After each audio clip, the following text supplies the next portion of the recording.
ਚੰਨੀ ਦੀ ਥਾਂ ਤੇ ਸਿੱਧੂ ਬਣਦਾ, ਨਵਜੋਤ ਸਿੱਧੂ ਬਣਦਾ ਸੀਐਮ ਤਾਂ ਚੰਗੀ ਤਰ੍ਹਾਂ ਗੱਲ ਕਲੀਅਰ ਹੁੰਦੀ। ਫਿਰ ਸਾਰਾ ਕੁਝ ਤਾਂ ਆਪਣੀ ਮਰਜ਼ੀ ਦਾ ਕਰਵਾ ਲਿਆ, ਏਜੀ ਵੀ ਬਦਲਵਾ ਲਿਆ, ਤਾਂ ਸਰਕਾਰ ਤਾਂ ਤੇਰੀ ਆ, ਫਿਰ ਚੰਨੀ ਦੀ ਥੋੜੇ ਆ। ਵਿਕਰਮ ਸਿੰਘ ਮਜੀਠੀਆ ਵਿਰੁੱਧ ਐਫਆਈ ਜਿਹੜੀ ਦਰਜ ਹੋਈ ਉਹ ਮੇਰੀ ਐਫਰਟਸ ਕਰਕੇ ਹੋਈ। ਤੇ ਤੇਰੇ ਕੋਲ ਪਾਵਰ ਹੈ, ਡੀਜੀਪੀ ਤੇਰੇ ਕਹਿਣ ਤੇ ਲੱਗਿਆ, ਤੂੰ ਕਹਿੰਦਾ ਮੈਂ ਮਜੀਠੀਆ ਨੂੰ ਵੀ ਅੰਦਰ ਕਰਾਤਾ, ਤਾਂ ਫਿਰ ਤੂੰ ਬੇਅਦਬੀ ਦੇ ਇਸ਼ੂ ਤੇ ਚੁੱਪ ਕਿਉਂ ਬੈਠਾ? ਚੰਨੀ ਸਾਹਿਬ ਨੂੰ ਦਲਿਤਾਂ ਨੂੰ ਜ਼ਲੀਲ ਕਰਨ ਲਈ ਕਰ ਰਹੇ ਨੇ ਇਹ। ਜੇ ਤੁਸੀਂ ਉਹਨਾਂ ਨੂੰ ਮੁੱਖ ਮੰਤਰੀ ਬਣਾਇਆ ਤਾਂ ਰੋਜ਼ ਉਹਨਾਂ ਦੀ ਫਿਰ ਪੱਗ ਕਿਉਂ ਲਹਾ ਰਹੇ ਹੋ? ਰੋਜ਼ ਸਿੱਧੂ ਦੇ ਕੋਲੋਂ ਉਹਨੂੰ ਜ਼ਲੀਲ ਕਿਉਂ ਕਰਾ ਰਹੇ ਹੋ? ਇਹ ਤਾਂ ਇਦਾਂ ਹੈ ਕਿ ਤੁਸੀਂ ਪਿੰਡ ਦਾ ਸਰਪੰਚ ਤੁਸੀਂ ਬਣਾ ਦਿਓ ਕਿਸੇ ਦਲਿਤ ਵੀਰ ਨੂੰ, ਲੇਕਿਨ ਫੈਸਲੇ ਸਾਰੇ ਜੱਟ ਕਰੂ। ਉਹ ਕਹਿੰਦੇ ਮੈਂ ਯਾਰ ਕਿ ਸ਼ੋ ਪੀਸ ਬਣ ਕੇ ਨਹੀਂ ਵਿਚਰਨਾ, ਮੈਨੂੰ ਕੁਝ ਬਣਾਓ ਮੈਂ ਤਾਂ ਤੁਸੀਂ ਕਹਿੰਦੇ ਚੰਨੀ ਸਾਹਿਬ ਕੁਝ ਪ੍ਰਧਾਨ ਤੁਹਾਨੂੰ ਬਣਾਇਆ, ਹੋਰ ਕੀ ਚਾਹੁੰਦੇ? ਇਹਦਾ ਮਤਲਬ ਚੰਨੀ ਸਾਹਿਬ ਨੂੰ ਹੀ ਲਾਣਾ ਚਾਹੁੰਦੇ ਆ ਨਾ, ਮੁੱਕਦੀ ਗੱਲ ਤਾਂ ਇੰਨੀ ਆ। ਚਲੋ ਜਿੱਦਾਂ ਭਗਵੰਤ ਮਾਨ ਨੂੰ ਰੋਜ਼ ਜਲੀਲ ਕਰਦਾ ਕੇਜਰੀਵਾਲ, ਤੇ ਉਹ ਹੁਣ ਡਰਾਮੇ ਦੇ ਐਲਾਨ ਕਰ ਦੇਗਾ, ਭਗਵੰਤ ਮਾਨ ਦਾ ਮੈਨੂੰ ਪੂਰਾ ਯਕੀਨ ਆ ਵੀ ਭਗਵੰਤ ਮਾਨ ਨਹੀਂ ਕਰੂਗਾ, ਲੇਕਿਨ ਬਣਾਊਗਾ ਨਹੀਂ ਬਾਅਦ ਚ। ਜੇ ਬਾਈ ਚਾਂਸ ਬੋਲ ਤਾਂ ਨੌਬਤ ਨਹੀਂ ਆਣੀ, ਉਹ ਤਾਂ ਗੱਲ ਹੀ ਖਤਮ ਹੋਈ। ਪਰ ਤੁਹਾਡੀਆਂ ਤੇ ਗੋਡਰੀਆਂ ਲਵਾਤੀਆਂ ਨਾ 2017 ਅਸੀਂ ਨਾਰਾ ਦਿੱਤਾ ਸੀਗਾ ਸੁਖਬੀਰ ਸਿੰਘ ਬਾਦਲ ਨੇ ਕਿ ਮੈਂ ਪੰਜਾਬ 'ਚ ਬਿਜਲੀ ਆਮੋ ਆਮ ਹੀ ਨਹੀਂ ਕਰ ਦਾਂਗਾ, ਬਲਕਿ ਪੰਜਾਬ ਨੂੰ ਪਾਵਰ ਦੇ ਪੱਖੋਂ ਸਰਪਲਸ ਕਰ ਦਾਂਗਾ। ਸਾਰਿਆਂ ਨੇ ਕਿਹਾ ਸੀ ਗੱਪੀ ਆ, ਇਹ ਗੱਪਾ ਮਾਰਦਾ, ਇਹ ਕਿਵੇਂ ਹੋ ਜਾਏਗਾ? ਬੇਅਦਬੀ ਕਾਂਡ ਠੀਕ ਹੈ ਤੁਹਾਡੇ ਰਾਜ 'ਚ ਹੋਇਆ, ਤੁਹਾਡੇ ਰਾਜ 'ਚ ਨਹੀਂ ਹੱਲ ਹੋਇਆ। ਮੈਂ ਰੱਬ ਦਾ ਸ਼ੁਕਰ ਕੀਤਾ ਜਿਸ ਦਿਨ ਅਮਰਿੰਦਰ ਨੂੰ ਇਹਨਾਂ ਨੇ ਬਦਲਿਆ। ਕੋਈ ਸੁੱਤਾ ਵੀ ਰਾਤ ਨੂੰ ਉੱਠਦਾ ਤਾਂ ਉੱਠ ਕੇ ਅਕਾਲੀ ਦਲ ਨੂੰ ਹੀ ਮਾੜਾ ਚੰਗਾ ਕਹਿਣਾ ਸ਼ੁਰੂ ਕਰਦਾ। ਜਿਹੜੇ ਲੋਕ ਸਾਡੇ ਖਿਲਾਫ ਹੈ ਉਹ ਅਸੀਂ ਸੋਨੇ ਦੇ ਬਣ ਕੇ ਆਈ ਜਾਈਏ, ਉਹਨਾਂ ਨੇ ਇਹੀ ਕਹੀ ਜਾਣਾ ਨਾ ਜੀ ਇਹ ਤਾਂ ਖਾ ਗਏ ਜੀ, ਇਹ ਤਾਂ ਲੁੱਟ ਗਏ ਜੀ, ਲੁੱਟਿਆ ਜੀ, ਕੁੱਟਿਆ ਜੀ, ਡਰੱਗ ਵੀ ਇਹਨਾਂ ਦਾ ਜੀ।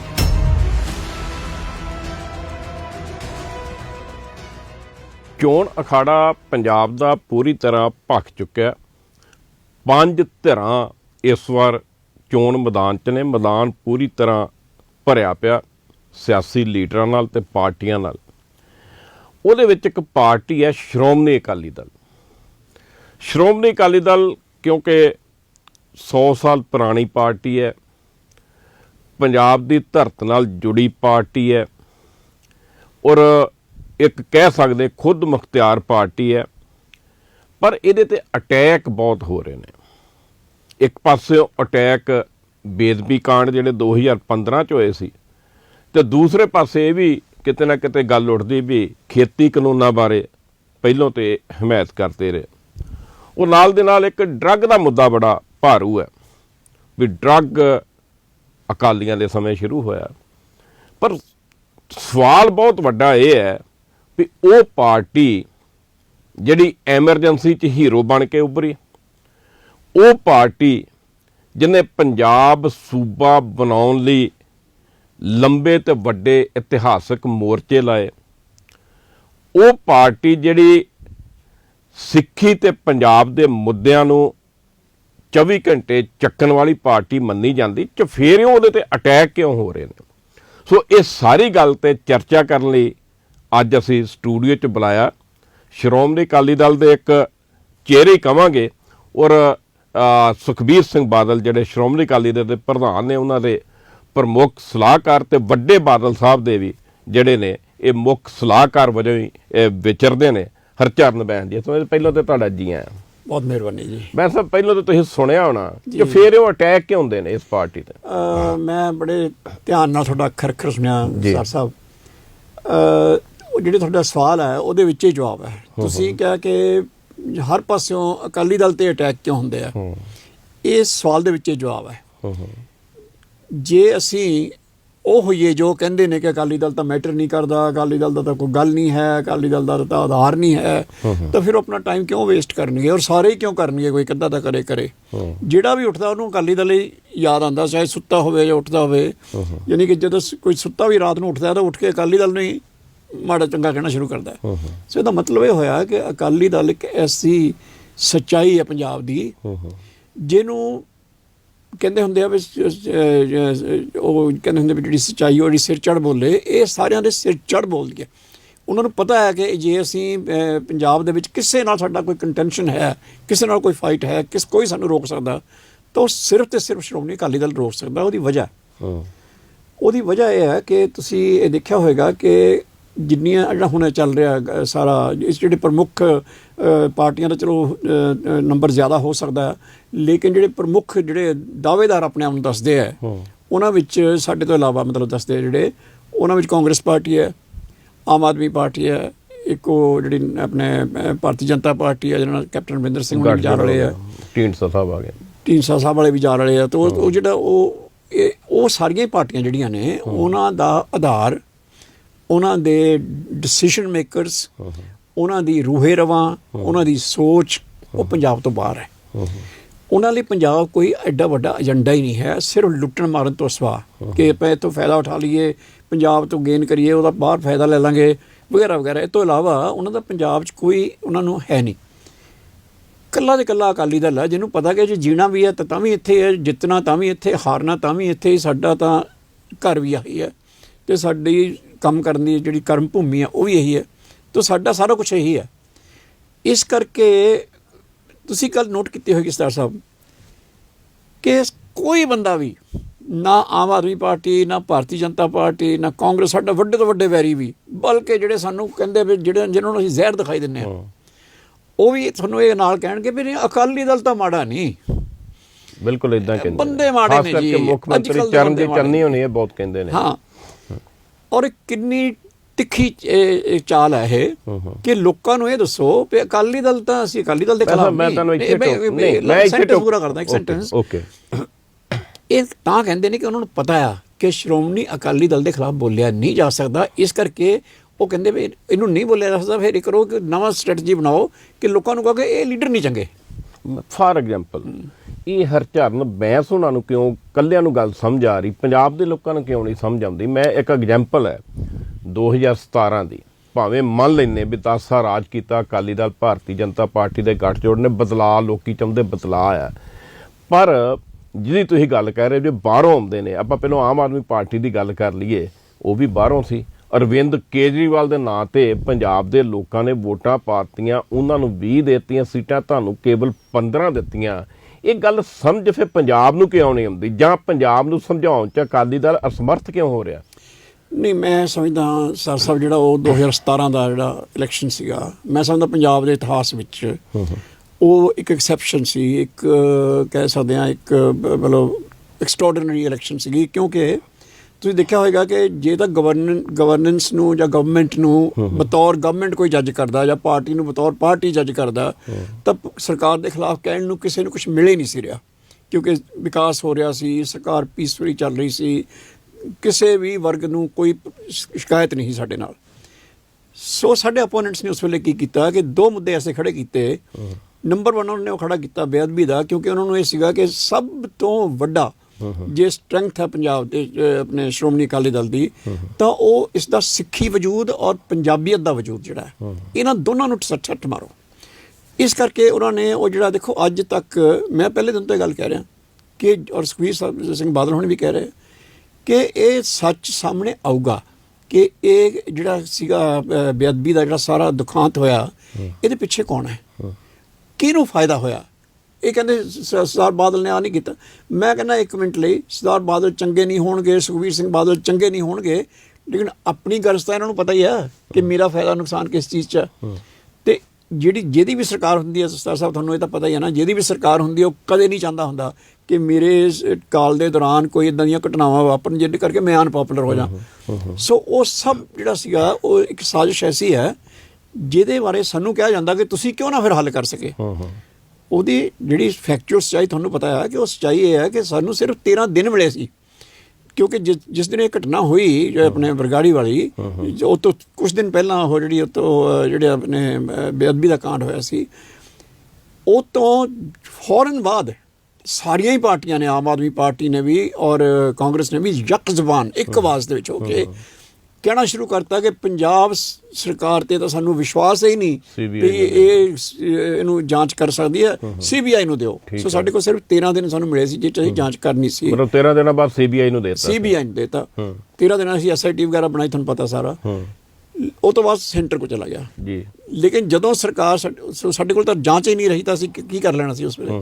ਕਾਨੂੰਨ ਦੇਸ਼ ਦਾ ਇਹਦਾ ਹੋ ਨਹੀਂ ਸਕਦਾ, ਜੇ CBI ਨੂੰ ਦੇਤਾ ਫਿਰ ਉਹ ਲੋਕਲ ਗਵਰਨਮੈਂਟ ਕੁਛ ਨਹੀਂ ਕਰ ਸਕਦੀ। ਉਹ ਤੋਂ ਬਾਅਦ ਜੋ ਸਾਡੀ ਸਰਕਾਰ ਚਲੇ ਗਈ ਤਾਂ ਇਹਨਾਂ ਨੇ CBI ਤੋਂ ਵਾਪਸ ਵੀ ਲੈ ਲਿਆ।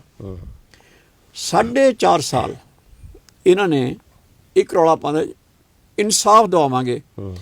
ਇਹਨਾਂ ਨੇ ਕਦੇ ਇਹ ਨਹੀਂ ਕਿਹਾ ਵੀ ਇਨਸਾਫ ਦਾ ਮਤਲਬ ਇਹ ਹੁੰਦਾ ਹੈ ਕਿ ਜਿਹਨੇ ਇਹ ਕੀਤਾ ਤੇ ਜਿਹਨੇ ਇਹ ਕਰਵਾਇਆ ਉਹਨਾਂ ਨੂੰ ਅਸੀਂ ਸਾਹਮਣੇ ਲਿਆਵਾਂਗੇ। ਇਹਨਾਂ ਨੇ ਇੱਕੋ ਗੱਲ ਕਹੀ, ਬਾਦਲ ਨੇ ਕਰਾਇਆ, ਇਹ ਪਿੱਛੇ ਨੇ। ਜੇ ਤੁਹਾਨੂੰ ਪਹਿਲੇ ਦਿਨ ਤੋਂ ਹੀ ਤੁਸੀਂ ਦੇਖੋ, ਇਲੈਕਸ਼ਨ ਤੋਂ ਪਹਿਲਾਂ ਕੈਪਟਨ ਅਮਰਿੰਦਰ ਸਿੰਘ ਨੇ ਵੀ, ਇਹ ਬਾਕੀਆਂ ਨੇ ਵੀ ਲਾਣਾ ਜਿਹੜਾ ਸਾਰਾ ਇਹਨਾਂ ਦਾ, ਇਹਨਾਂ ਸਾਰਿਆਂ ਨੇ ਇਹ ਗੱਲ ਕਹੀ ਕਿ ਇਹ ਤਾਂ ਜੀ ਬਸ ਅਸੀਂ ਸਾਡੀ ਸਰਕਾਰ ਆ ਜਾਏ 2 ਹਫ਼ਤਿਆਂ 'ਚ ਅਸੀਂ ਸਾਹਮਣੇ ਲੈ ਆਵਾਂਗੇ। 2 ਹਫ਼ਤੇ ਤਾਂ ਲੰਘਣੇ ਸੀ, 2 ਸਾਲ ਵੀ ਲੰਘ ਗਏ, 4 ਸਾਲ ਵੀ ਲੰਘ ਗਏ, 4.5 ਸਾਲ ਵੀ ਲੰਘ ਗਏ, 5 ਵੀ ਨਿਕਲ। ਅਖੀਰ 'ਚ ਆ ਕੇ ਫਿਰ ਰੌਲਾ ਪਾਇਆ ਕਿ ਜੀ ਅਮਰਿੰਦਰ ਰਲ ਗਿਆ ਇਹਨਾਂ ਨਾਲ। ਮੈਂ ਰੱਬ ਦਾ ਸ਼ੁਕਰ ਕੀਤਾ ਜਿਸ ਦਿਨ ਅਮਰਿੰਦਰ ਨੂੰ ਇਹਨਾਂ ਨੇ ਬਦਲਿਆ। ਮੈਂ ਕਿਹਾ ਹੁਣ ਜਿਹੜੇ ਆਪਣੇ ਆਪ ਨੂੰ ਬਹੁਤ ਕਹਿੰਦੇ ਆ ਨਾ, ਉਹ ਮਿੱਥ ਟੁੱਟ ਜਾਏਗੀ, ਮਿੱਥ ਟੁੱਟ ਜਾਏਗੀ। ਆ ਕੇ ਹੁਣ ਦੱਸਣ ਇਹ ਵੀ ਇਹਨਾਂ ਕੋਲ ਜੇ ਸਬੂਤ ਹੈ ਇਹ ਲੈ ਆਉਣ। ਉਹ ਤੁਹਾਡੇ ਸਾਹਮਣੇ ਹੁਣ ਜੋ ਹੋਇਆ ਕਿ ਇਹਨਾਂ ਨੇ ਉਹ ਸਾਰੀ ਰਿਪੋਰਟ ਪੇਸ਼ ਕੀਤੀ ਜਿਹੜੀ ਹਾਈ ਕੋਰਟ ਨੇ ਇਹਨਾਂ ਨੂੰ ਜੋ ਕਿਹਾ ਸਾਹਮਣੇ ਆ। ਅੱਛਾ, ਜੇ ਸੱਚੇ ਸੀ ਮਾੜੇ ਮੋਟੇ ਵੀ ਇਹ ਹਾਈ ਕੋਰਟ ਨੇ ਗਲਤ ਕਿਹਾ, ਸੁਪਰੀਮ ਕੋਰਟ ਜਾਂਦੇ ਜਾ ਕੇ ਸਟੇ ਲੈ ਆਉਂਦੇ, ਕਿਉਂ ਨਹੀਂ ਗਏ? ਕਹਿਣ ਦਾ ਮਤਲਬ ਇਹਨਾਂ ਨੇ ਲੋਕਾਂ ਇਹ ਸੱਚ ਨੂੰ ਬਾਹਰ ਲਿਆਉਣ 'ਚ ਇੰਟਰਸਟਿਡ ਹੀ ਨਹੀਂ, ਕਿਉਂਕਿ ਇਹਨਾਂ ਦੇ ਮੈਨੂੰ ਜਿਹੜਾ ਵਿਸ਼ਵਾਸ ਹੈ ਕਿ ਇਹ ਸਾਜ਼ਿਸ਼ ਦੇ ਪਿੱਛੇ ਖੁਦ ਨੇ ਔਰ ਇਹਨਾਂ ਨੇ ਸਾਡੇ ਖਿਲਾਫ ਕੀਤੀ ਸੀ ਪੰਥ ਦੀ ਪਾਰਟੀ ਨਾਲੋਂ ਤੋੜਨ ਲਈ। ਵੈਸੇ ਮੈਨੂੰ ਇਹ ਦੱਸੋ, ਤੁਸੀਂ ਬੜੀ ਡਿਟੇਲ 'ਚ ਗੱਲ ਦੱਸੀ, ਜਸਟੀਫਾਈ ਵੀ ਕਰ ਰਹੇ ਜੇ ਵੀ ਅਸੀਂ ਕੁਛ ਨਹੀਂ ਕਰ ਸਕਦੇ, 13 ਦਿਨ ਸੀ, ਪਰ ਇੱਕ ਬਹੁਤ ਮੈਂ ਫਿਰ ਕਹੂੰਗਾ ਵੀ ਕਿਤੇ ਨਾ ਕਿਤੇ ਅਕਾਲੀ ਦਲ ਤੇ ਆਉਂਦੀ ਵੀ ਇੰਨਾ ਪੇਤਲਾ ਪੈ ਗਿਆ। ਬੇਅਦਬੀ ਕਾਂਡ ਠੀਕ ਹੈ, ਤੁਹਾਡੇ ਰਾਜ 'ਚ ਹੋਇਆ, ਤੁਹਾਡੇ ਰਾਜ 'ਚ ਨਹੀਂ ਹੱਲ ਹੋਇਆ, ਤੁਹਾਡੇ ਰਾਜ 'ਚ ਗੋਲੀ ਕਾਂਡ ਵੀ ਹੋਇਆ, 2 ਸਿੱਖ ਸ਼ਹੀਦ ਹੋ ਗਈ। ਉਹ ਪਾਰਟੀ ਜਿਨਨੇ ਸ਼੍ਰੀ ਹਰਿਮੰਦਰ ਸਾਹਿਬ ਤੇ ਹਮਲਾ ਕਰਾਉਣ ਤੇ ਜਿਹਨੂੰ ਦੋਸ਼ੀ ਮੰਨਿਆ ਜਾਂਦਾ ਹੈ, 1984 ਦੀ ਗੱਲ ਕਰ ਰਹੇ ਹਾਂ, 1984 'ਚ ਦਿੱਲੀ 'ਚ ਸਿੱਖ ਕਤਲੇਆਮ ਦੀ ਗੱਲ ਨਾਲ ਕਾਂਗਰਸ ਦਾ ਨਾਂ ਜੁੜਦਾ ਹੈ।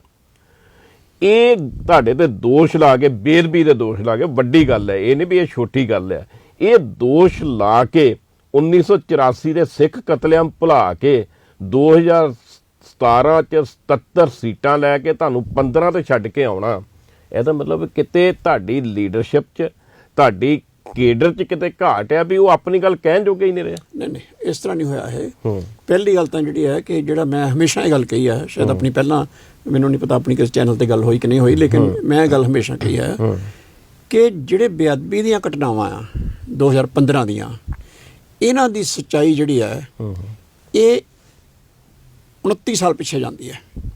ਯਾਨੀ ਕਿ 1984 'ਚ ਜੋ ਹੋਇਆ ਸੀ ਜੀ, ਇਹਦਾ ਲਿੰਕ ਬਿਲਕੁਲ ਸਿੱਧਾ ਉਹਦੇ ਨਾਲ ਹੈ। ਉਹ ਕਿਵੇਂ ਜੀ? ਉਹ ਇਸ ਕਰਕੇ ਹੈ ਕਿ ਜਿਹੜਾ ਪਾਪ ਦਾ ਇਹਨਾਂ ਦੇ ਚਿੱਕੜ ਇਹਨਾਂ ਦੇ ਸਾਫ਼ ਨਜ਼ਰ ਆਉਂਦਾ ਸੀਗਾ ਔਰ ਇਹਨਾਂ ਨੂੰ ਨਜ਼ਰ ਆਉਂਦਾ ਸੀ ਕਿ ਇਹ ਸਭ ਤੋਂ ਵੱਧ ਜਿਹੜੀ ਸਿੱਖ ਕੌਮ ਜਿਹੜੀ ਹੈ ਉਹ ਅਕਾਲੀ ਦਲ ਦੇ ਨਾਲ ਪਿੱਛੇ ਖੜੀ ਹੈ। ਤਾਂ ਇਹਨਾਂ ਨੂੰ ਤੋੜਨ ਦੇ ਲਈ, ਆਪਣਾ ਧੱਬਾ ਸਾਫ਼ ਕਰਨ ਦੇ ਲਈ, ਆਪਣੇ ਚਿੱਕੜ ਨੂੰ ਪਰੇ ਲਾਉਣ ਲਈ ਅਸੀਂ ਉਦਾਂ ਦਾ ਦਾਗ ਇਹਨਾਂ ਤੇ ਲਾ ਦਈਏ, ਵੱਡਾ ਦਾਗ ਇਹਨਾਂ ਤੇ ਲਾ ਦਈਏ। ਗੁਰੂ ਗ੍ਰੰਥ ਸਾਹਿਬ ਮਹਾਰਾਜ ਦਾ ਦੇਖੋ, ਗੁਰੂ ਗ੍ਰੰਥ ਸਾਹਿਬ ਮਹਾਰਾਜ ਦਾ ਨਾਂ ਲੈਣ ਲੱਗੇ ਵੀ ਬੰਦੇ ਦੇ ਅੰਦਰ ਸਤਿਕਾਰ ਦੀ ਕਮੀ ਹੋਵੇ ਤਾਂ ਉਹ ਵੀ ਬੇਅਦਬੀ ਹੈ। ਇਹਦੇ ਤਾਂ ਇਸ ਤਰ੍ਹਾਂ ਦੀ ਇੱਕ ਚੀਜ਼ ਹੈ ਔਰ ਇਕੱਲੇ ਸਿੱਖਾਂ ਵਾਸਤੇ ਨਹੀਂ, ਆਪਾਂ ਸਾਰੇ ਜਾਣਦੇ ਹਾਂ ਕਿ ਗੁਰੂ ਗ੍ਰੰਥ ਸਾਹਿਬ ਮਹਾਰਾਜ ਪੂਰੀ ਪਰਮਾਤਮਾ ਵਾਸਤੇ ਔਰ ਪੂਰੀ ਮਾਨਵਤਾ ਵਾਸਤੇ। ਸੋ ਇਹ ਇੱਕ ਸਾਜ਼ਿਸ਼ ਇਹੀ ਸੀ ਕਿ ਇੱਕ ਇਦਾਂ ਦਾ ਕੰਮ ਕਰ ਦਿਓ ਕਿ ਲੋਕਾਂ ਨੂੰ ਭੁਲਾਈ ਦਿਓ ਕਿ 1984 'ਚ ਕੀ ਹੋਇਆ ਸੀ। ਔਰ ਮੈਂ ਇਸ ਗੱਲ ਦੇ ਉੱਤੇ ਦੇਖੋ ਥੋੜਾ ਜਿਹਾ ਗਿਲਾ, ਕਾਮਯਾਬ ਨਹੀਂ ਹੋ ਗਏ, ਥੋੜਾ ਜਿਹਾ ਗਿਲਾ, ਮੈਂ 7 ਸਾਲਾਂ ਤੋਂ ਕਾਮਯਾਬ ਨਹੀਂ ਹੋ ਗਏ, 2015 ਤੋਂ ਲੈ ਕੇ ਅੱਜ ਤੱਕ। ਮੈਂ ਬੇਨਤੀ ਕਰਾਂ, ਕਾਮਯਾਬ ਉਹ 2017 'ਚ ਹੋਏ।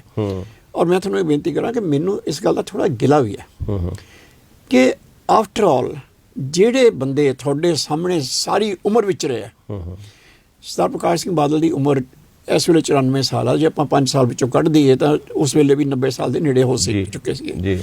90 ਸਾਲ ਵਿੱਚ ਜਿਸ ਸ਼ਖਸ ਉੱਤੇ ਤੁਸੀਂ ਖੁਦ ਵੀ, ਕੋਈ ਪੰਜਾਬ ਦਾ ਕੋਈ ਬੱਚਾ ਵੀ, ਕੋਈ ਬਜ਼ੁਰਗ ਵੀ, ਕੋਈ ਵਿਰੋਧੀ ਵੀ ਇੱਦਾਂ ਦੀ ਕੋਈ ਗੱਲ ਨਹੀਂ ਕਹਿ ਸਕਿਆ ਸੀਗਾ ਜਾਂ ਇੱਦਾਂ ਦੀ ਕੋਈ ਗੱਲ ਸੋਚ ਵੀ ਨਹੀਂ ਸਕਦਾ ਸੀਗਾ ਕਿ ਇਹ ਸਿੱਖੀ ਦੇ ਕਿਸੇ ਇਸ਼ੂ ਤੇ ਕੋਈ ਕੰਪਰੋਮਾਈਜ਼ ਵੀ ਕਰ ਲੈਣਗੇ।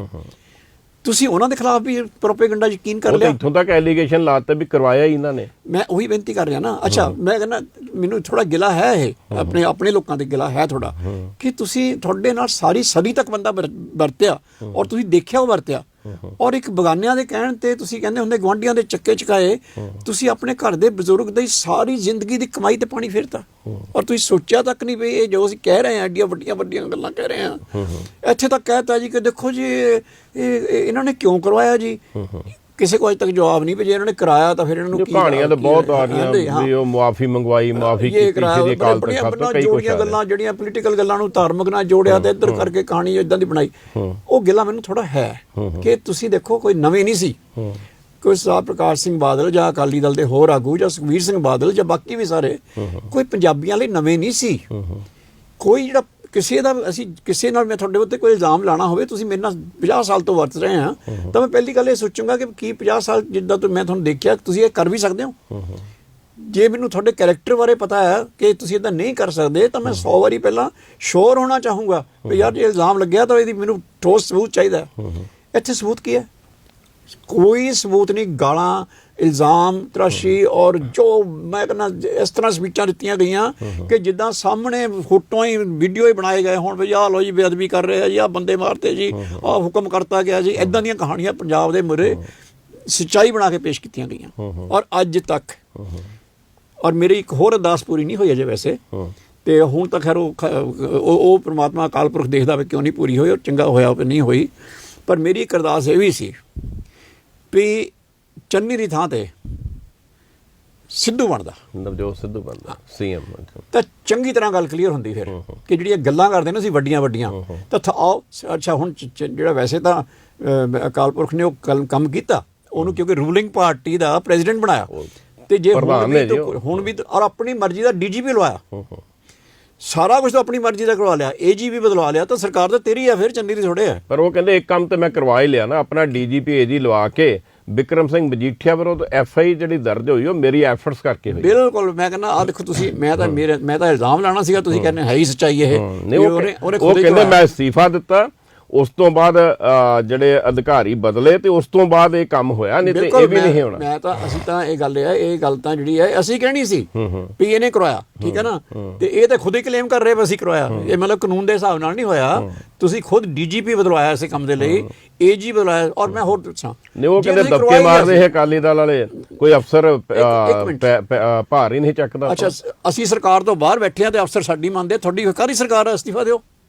ਤੁਸੀਂ ਫਿਰ ਸਰਕਾਰ ਕਹਾਣ ਦੇ ਲਾਇਕ ਹੈਗੇ ਹੋ ਕਿ ਇੱਕ ਪਾਰਟੀ ਕੋਲੇ 16-17 ਸੀਟਾਂ ਆ ਔਰ ਤੁਹਾਡੇ ਕੋਲ 70 ਸੀਟਾਂ ਆ ਔਰ ਅਫਸਰ ਤੁਹਾਡੀ ਨਹੀਂ ਮੰਨ ਰਹੇ, ਸਾਡੀ ਮੰਨ ਰਹੇ, ਤਾਂ ਤੁਸੀਂ ਫਿਰ ਇਹਦਾ ਮਤਲਬ ਤੁਹਾਡੇ ਕੋਲ ਕੀ ਹੈ? ਤੁਹਾਡੇ ਕੋਲੇ ਫਿਰ ਇਹਦਾ ਮਤਲਬ ਤੁਹਾਡੀ ਕਾਬਲ ਹੀ ਨਹੀਂ ਰਾਜ ਕਰਨ ਦੇ ਜਾਂ ਤੁਹਾਨੂੰ ਸੇਵਾ ਕਰਨ ਦੀ, ਕੋਈ ਜੋ ਲੋਕਾਂ ਦਾ ਕੰਮ ਕਰਨੇ ਹੁੰਦੇ, ਜੇ ਅਫਸਰ ਹੀ ਨਹੀਂ ਤੁਹਾਡੇ ਮੰਨਦੇ, ਸੀਨੀਅਰ ਅਫਸਰ ਕੋਈ ਆਮ ਨਹੀਂ। ਅੱਛਾ ਦੂਜੀ ਗੱਲ ਮੈਂ ਪੁੱਛਦਾ ਹਾਂ, ਮੈਂ ਕਹਿੰਦਾ ਸਾਰੀ ਗੱਲ ਮੰਨ ਲਈ ਇਹਨਾਂ ਦੀ ਕਿ ਜੀ ਤੁਸੀਂ ਡੀਜੀਪੀ ਵੀ ਲਵਾ ਲਿਆ, ਏਜੀ ਵੀ ਲਵਾ ਲਿਆ, ਤਾਂ ਫਿਰ ਡਰੱਗਸ ਔਰ ਬੇਅਦਬੀ ਇਹਨਾਂ 'ਚ ਵੱਡਾ ਮੁੱਦਾ ਕਿਹੜਾ ਸੀਗਾ? ਦੇਖੋ ਜੇ ਲੋਕਾਂ ਨਾਲ ਜੁੜਿਆ ਕਹਿ ਲਈਏ, ਚਲੋ ਬੇਅਦਬੀ ਨੂੰ ਛੋਟਾ ਮੁੱਦਾ ਨਹੀਂ ਕਹਿ ਸਕਦੇ, ਉਹਨੂੰ ਕਿਸੇ ਰੋਕ ਕੇ, ਪਰ ਡਰੱਗ ਤੇ ਸਾਰੇ ਪੰਜਾਬ ਨਾਲ ਜੁੜੀ ਸੀ ਨਾ, ਘਰ ਘਰ ਬਰਬਾਦ ਕਰ ਰਹੀ। ਮੈਂ ਨਹੀਂ ਕਿਹਾ ਡਰੱਗ ਛੋਟਾ ਮੁੱਦਾ, ਮੈਂ ਕਿਹਾ ਇਹਨਾਂ ਦੋਨਾਂ 'ਚ ਵੱਡਾ ਮੁੱਦਾ ਕਿਹੜਾ ਸੀ? ਗੁਰੂ ਗੋਬਿੰਦ ਸਿੰਘ ਮਹਾਰਾਜ, ਗੁਰੂ ਗ੍ਰੰਥ ਸਾਹਿਬ ਮਹਾਰਾਜ ਜੀ, ਔਰ ਮੈਂ ਨਹੀਂ ਕਹਿੰਦਾ ਕੌਣ ਵੱਡਾ ਕਿਹੜਾ ਵੱਡਾ ਮੁੱਦਾ, ਇਹ ਤਾਂ ਸਿੱਧੂ ਸਾਹਿਬ ਕਹਿੰਦੇ ਆ ਕਿ ਜਿਹੜੀ ਸਰਕਾਰ ਧਰਮ ਦੀ ਰੱਖਿਆ ਨਹੀਂ ਕਰ ਸਕਦੀ ਉਹ ਸਰਕਾਰ ਕਾਹਦੀ ਆ, ਤੇ ਧਰਮ ਦੀ ਰੱਖਿਆ ਤਾਂ ਪਹਿਲਾਂ ਫਿਰ ਤੂੰ ਕਰਨੀ ਸੀਗੀ, ਤੂੰ ਡਰੱਗਸ ਵਾਲੀ ਗੱਲ ਵੀ ਨਾਲੇ ਹੀ ਕਰਦਾ, ਪਰ ਧਰਮ ਵਾਲੀ ਕਿਉਂ ਨਹੀਂ ਕਰਾਈ ਫਿਰ? ਤੂੰ ਬੇਅਦਬੀ ਦਾ ਕੰਮ ਕਿਉਂ ਨਹੀਂ ਕਰਵਾਇਆ ਫਿਰ? ਨਾਲੇ ਬੇਅਦਬੀ ਦਾ ਕੇਸ ਕਿਉਂ ਨਹੀਂ ਕਰਵਾਇਆ ਫਿਰ? ਇਹਦਾ ਮਤਲਬ ਤੇਰੇ ਕੋਲੇ ਵੀ ਕੋਈ ਸਬੂਤ ਨਹੀਂ ਸੀਗਾ, ਨਹੀਂ ਤਾਂ ਜਿੱਥੇ ਤੂੰ ਡਰੱਗਸ ਦਾ ਕਰਵਾਇਆ ਸੀਗਾ ਨਾਲੇ ਵੀ ਕਰਵਾਉਣ ਦਾ, ਇਹ ਤਾਂ ਨਹੀਂ ਵੀ ਇੱਕੋ ਹੀ ਕਰਵਾਉਣਾ ਸੀ, ਦੋਨੋਂ ਹੀ ਕਰਵਾਉਣ ਦਾ, ਤਾਂ ਫਿਰ ਇਹਦਾ ਮਤਲਬ ਬੇਅਦਬੀ। ਅਕਾਲੀ ਦਲ ਦੇ ਬੜੇ ਚਿਰ ਦਾ ਦੋਸ਼ ਲਾ ਰਿਹਾ ਵੀ ਗੁਪਤ ਮੀਟਿੰਗਾਂ ਕਰਕੇ ਤੇ ਕੋਈ ਫਸਾਉਣ ਦਾ ਯਤਨ ਕਰ ਰਹੇ ਨੇ। ਅਸੀਂ ਤਾਂ ਇਕੱਲੇ ਦੋਸ਼ ਨਹੀਂ ਲਾਇਆ, ਅਸੀਂ ਤਾਂ ਕਾਲ ਡਿਟੇਲ ਦਿੱਤੀਆਂ ਨੇ ਵੀ ਆਹ ਫਲਾਣੇ ਸਾਹਿਬ ਮੀਟਿੰਗਾਂ ਹੋਈਆਂ ਨੇ, ਆਹ ਫੈਸਲੇ ਹੋਏ ਨੇ, ਔਰ ਉਹ ਫੈਸਲੇ ਇੱਕਦਮ ਇਹਨਾਂ ਨੂੰ ਰੋਕਣੇ ਪਏ, ਲੇਕਿਨ 7-8 ਦਿਨਾਂ ਬਾਅਦ ਸਾਹਮਣੇ ਵੀ ਆ ਗਏ, ਸਾਰਾ ਕੁਛ ਸਾਹਮਣੇ ਵੀ ਆ ਗਿਆ। ਮੈਂ ਫਿਰ ਵੀ ਇਹ ਸਵਾਲ ਕਰਦਾ ਕਿ ਦੋ ਮੁੱਦੇ ਸਭ ਤੋਂ ਵੱਡੇ ਸੀਗੇ ਔਰ ਦੋਨਾਂ 'ਚ ਮੈਂ ਕਹਿੰਦਾ ਕੋਈ ਇੱਕ ਛੋਟਾ ਨਹੀਂ ਕੋਈ ਵੱਡਾ ਨਹੀਂ, ਇੱਦਾਂ ਲੈ ਲੈਂਦੇ ਹਾਂ ਜੀ, ਲੇਕਿਨ ਕੀ ਗੁਰੂ ਗ੍ਰੰਥ ਸਾਹਿਬ ਮਹਾਰਾਜ ਦਾ ਮੁੱਦਾ ਛੋਟਾ ਸੀ? ਨਹੀਂ ਬਿਲਕੁਲ। ਤਾਂ ਤੇਰੇ ਕੋਲ ਪਾਵਰ ਹੈ, ਡੀਜੀਪੀ ਤੇਰੇ ਕਹਿਣ ਤੇ ਲੱਗਿਆ, ਤੂੰ ਕਹਿੰਦਾ ਮੈਂ ਮਜੀਠੀਏ ਨੂੰ ਵੀ ਅੰਦਰ ਕਰਾਤਾ, ਤਾਂ ਫਿਰ ਤੂੰ ਬੇਅਦਬੀ ਦੇ ਇਸ਼ੂ ਤੇ ਚੁੱਪ ਕਿਉਂ ਬੈਠਾ ਹੈ? ਇਹ ਤੇ ਕਿਉਂ ਨਹੀਂ ਕਰਾਇਆ? ਸਰਕਾਰ ਤਾਂ ਤੇਰਾ ਕਹਿਣਾ ਮੰਨ ਰਹੀ ਸੀ, ਡੀਜੀਪੀ ਤੇਰੇ ਕਹਿਣ ਤੇ ਲੱਗਦੇ, ਤੇ ਤੋਂ ਵੱਡੀ ਸਰਕਾਰ ਕੀ ਹੁੰਦੀ ਹੈ? ਵੈਸੇ ਡਰੱਗ ਦੇ ਮੁੱਦੇ ਤੇ ਆਈਏ, 2017 ਚ ਜਿਹੜੀ ਤੁਹਾਨੂੰ ਹਾਰ ਹੋਈ ਹੈ, ਇੱਕ ਡਰੱਗ ਦਾ ਮੁੱਦਾ ਵੱਡਾ ਮੁੱਦਾ ਸੀ, ਬਹੁਤ ਕੁਛ ਉਹਦੇ ਬਾਰੇ ਬੋਲਿਆ ਗਿਆ, ਅਕਾਲੀ ਦਲ ਦੇ ਬਾਰੇ ਵੀ ਜਿਵੇਂ ਇੱਥੇ ਨਾ ਦਰਖਤ ਲਾਤੇ ਨਸ਼ਿਆਂ ਦੇ ਇੱਥੇ ਅਕਾਲੀ ਦਲ ਨੇ, ਕਹਿ ਨਹੀਂ ਸਕਦੇ, ਉੱਥੇ ਵੀ ਤੁਸੀਂ ਪ੍ਰੋਟੈਕਟ ਨਹੀਂ ਕਰ ਸਕੇ। ਦੇਖੋ ਆ ਹੁਣ ਕੀ ਹੈ, ਇਸ ਸਰਕਾਰ 'ਚ ਵੀ ਉਹੀ ਕੁਛ ਚੱਲਦਾ ਰਿਹਾ। ਜੇਲ੍ਹਾਂ 'ਚ ਨਸ਼ੇ ਮਿਲਦੇ ਰਹੇ, ਜੇਲ੍ਹਾਂ 'ਚ ਮੋਬਾਈਲ ਫੋਨ ਲਗਾਤਾਰ ਮਿਲਦੇ ਰਹੇ, ਸਾਰਾ ਕੁਝ ਪ੍ਰਕਿਰਿਆ ਚੱਲਦੀ ਰਹੀ, ਪਰ ਤੁਹਾਡੀਆਂ ਤੇ ਗੋਡਰੀਆਂ ਲਵਾਤੀਆਂ ਨਾ 2017 'ਚ। ਮੈਂ ਬੇਨਤੀ ਪਹਿਲਾਂ ਵੀ ਕਰ ਚੁੱਕਾ ਹੈ ਕਿ ਜਿਹੜੀ 2017 ਦੀ ਇਲੈਕਸ਼ਨ ਸੀ ਉਹ ਮਤਲਬ ਨਿਰੋਲ ਕੂੜ ਪ੍ਰਚਾਰ ਤੇ ਬੇਸਡ, ਝੂਠ ਦੇ ਉੱਤੇ ਬੇਸਡ ਸਰਕਾਰ ਬਣੀ ਸੀ।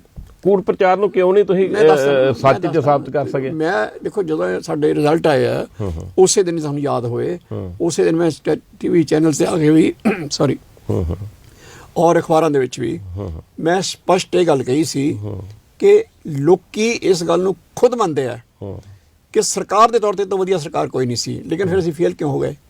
ਮੈਂ ਉਸ ਦਿਨ ਹੀ ਇਹ ਬਿਆਨ ਦਿੱਤਾ ਸੀਗਾ ਕਿ ਕੂੜ ਪ੍ਰਚਾਰ ਦਾ ਜਵਾਬ ਦੇਣ ਦੀ ਜ਼ਿੰਮੇਵਾਰੀ ਇੱਕ ਬੰਦੇ ਦੀ ਸੀ, ਉਹ ਮੇਰੀ ਸੀ, ਬਿਕੋਜ਼ ਮੈਂ ਉਹ ਮੁੱਖ ਸਲਾਹਕਾਰ ਸੀ, ਇਸੇ ਕੰਮ ਦਾ ਮੁੱਖ ਸਲਾਹਕਾਰ ਸੀ, ਮੀਡੀਆ ਦਾ ਇੰਚਾਰਜ ਸੀਗਾ।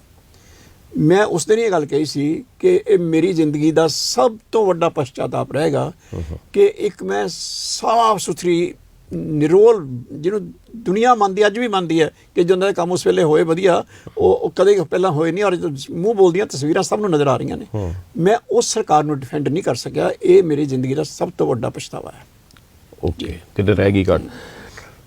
ਬਸ ਅੱਗੇ ਵਧੀਏ, ਜਿਵੇਂ ਤੁਸੀਂ ਡਿਵੈਲਪਮੈਂਟ ਦੀ ਗੱਲ ਕੀਤੀ ਹੈ, ਦੇਖੋ ਇਹਦੇ 'ਚ ਸੱਚਾਈ ਹੈ, ਮਤਲਬ ਬਤੌਰ ਜਰਨਲਿਸਟ ਅਸੀਂ ਕ੍ਰਿਟੀਸਾਈਜ਼ ਕਰਨਾ ਹੁੰਦਾ ਵੀ ਜਦੋਂ ਕੋਈ ਕਾਰ, ਕੋਈ ਪਰਿਵਾਰ, ਕੋਈ ਗੱਡੀ ਹਾਈਵੇ ਤੇ ਜਾਂਦੀ ਹੈ, ਪੁਲਾਂ ਓਵਰ ਬ੍ਰਿਜ ਤੋਂ ਲੰਘਦੀ ਹੈ, ਤੇ ਕਿਤੇ ਨਾ ਕਿਤੇ ਇਹ ਗੱਲ ਜ਼ਰੂਰ ਕਹੀ ਜਾਂਦੀ ਯਾਰ ਹੋਰ ਭਾਵੇਂ ਜੋ ਮਰਜ਼ੀ ਹੈ, ਸੁਖਬੀਰ ਨੇ ਇਹ ਕੰਮ ਵਧੀਆ ਕਰਾਤਾ।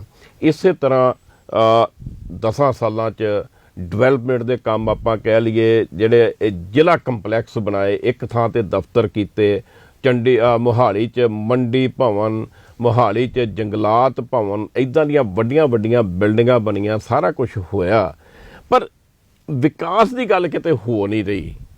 ਇਹ ਅਕਾਲੀ ਦਲ ਉੱਪਰ ਜਿਹੜੇ ਐਲੀਗੇਸ਼ਨ ਲੱਗ ਰਹੇ ਨੇ, ਉਹ ਲੱਗਦਾ ਨਹੀਂ ਵੀ ਸਾਰਾ ਵਿਕਾਸ ਜਿਹੜਾ ਕੀਤਾ ਕਰਾਇਆ ਸਾਰਾ ਖੂਹ 'ਚ ਪੈ ਗਿਆ ਲੱਗਦਾ।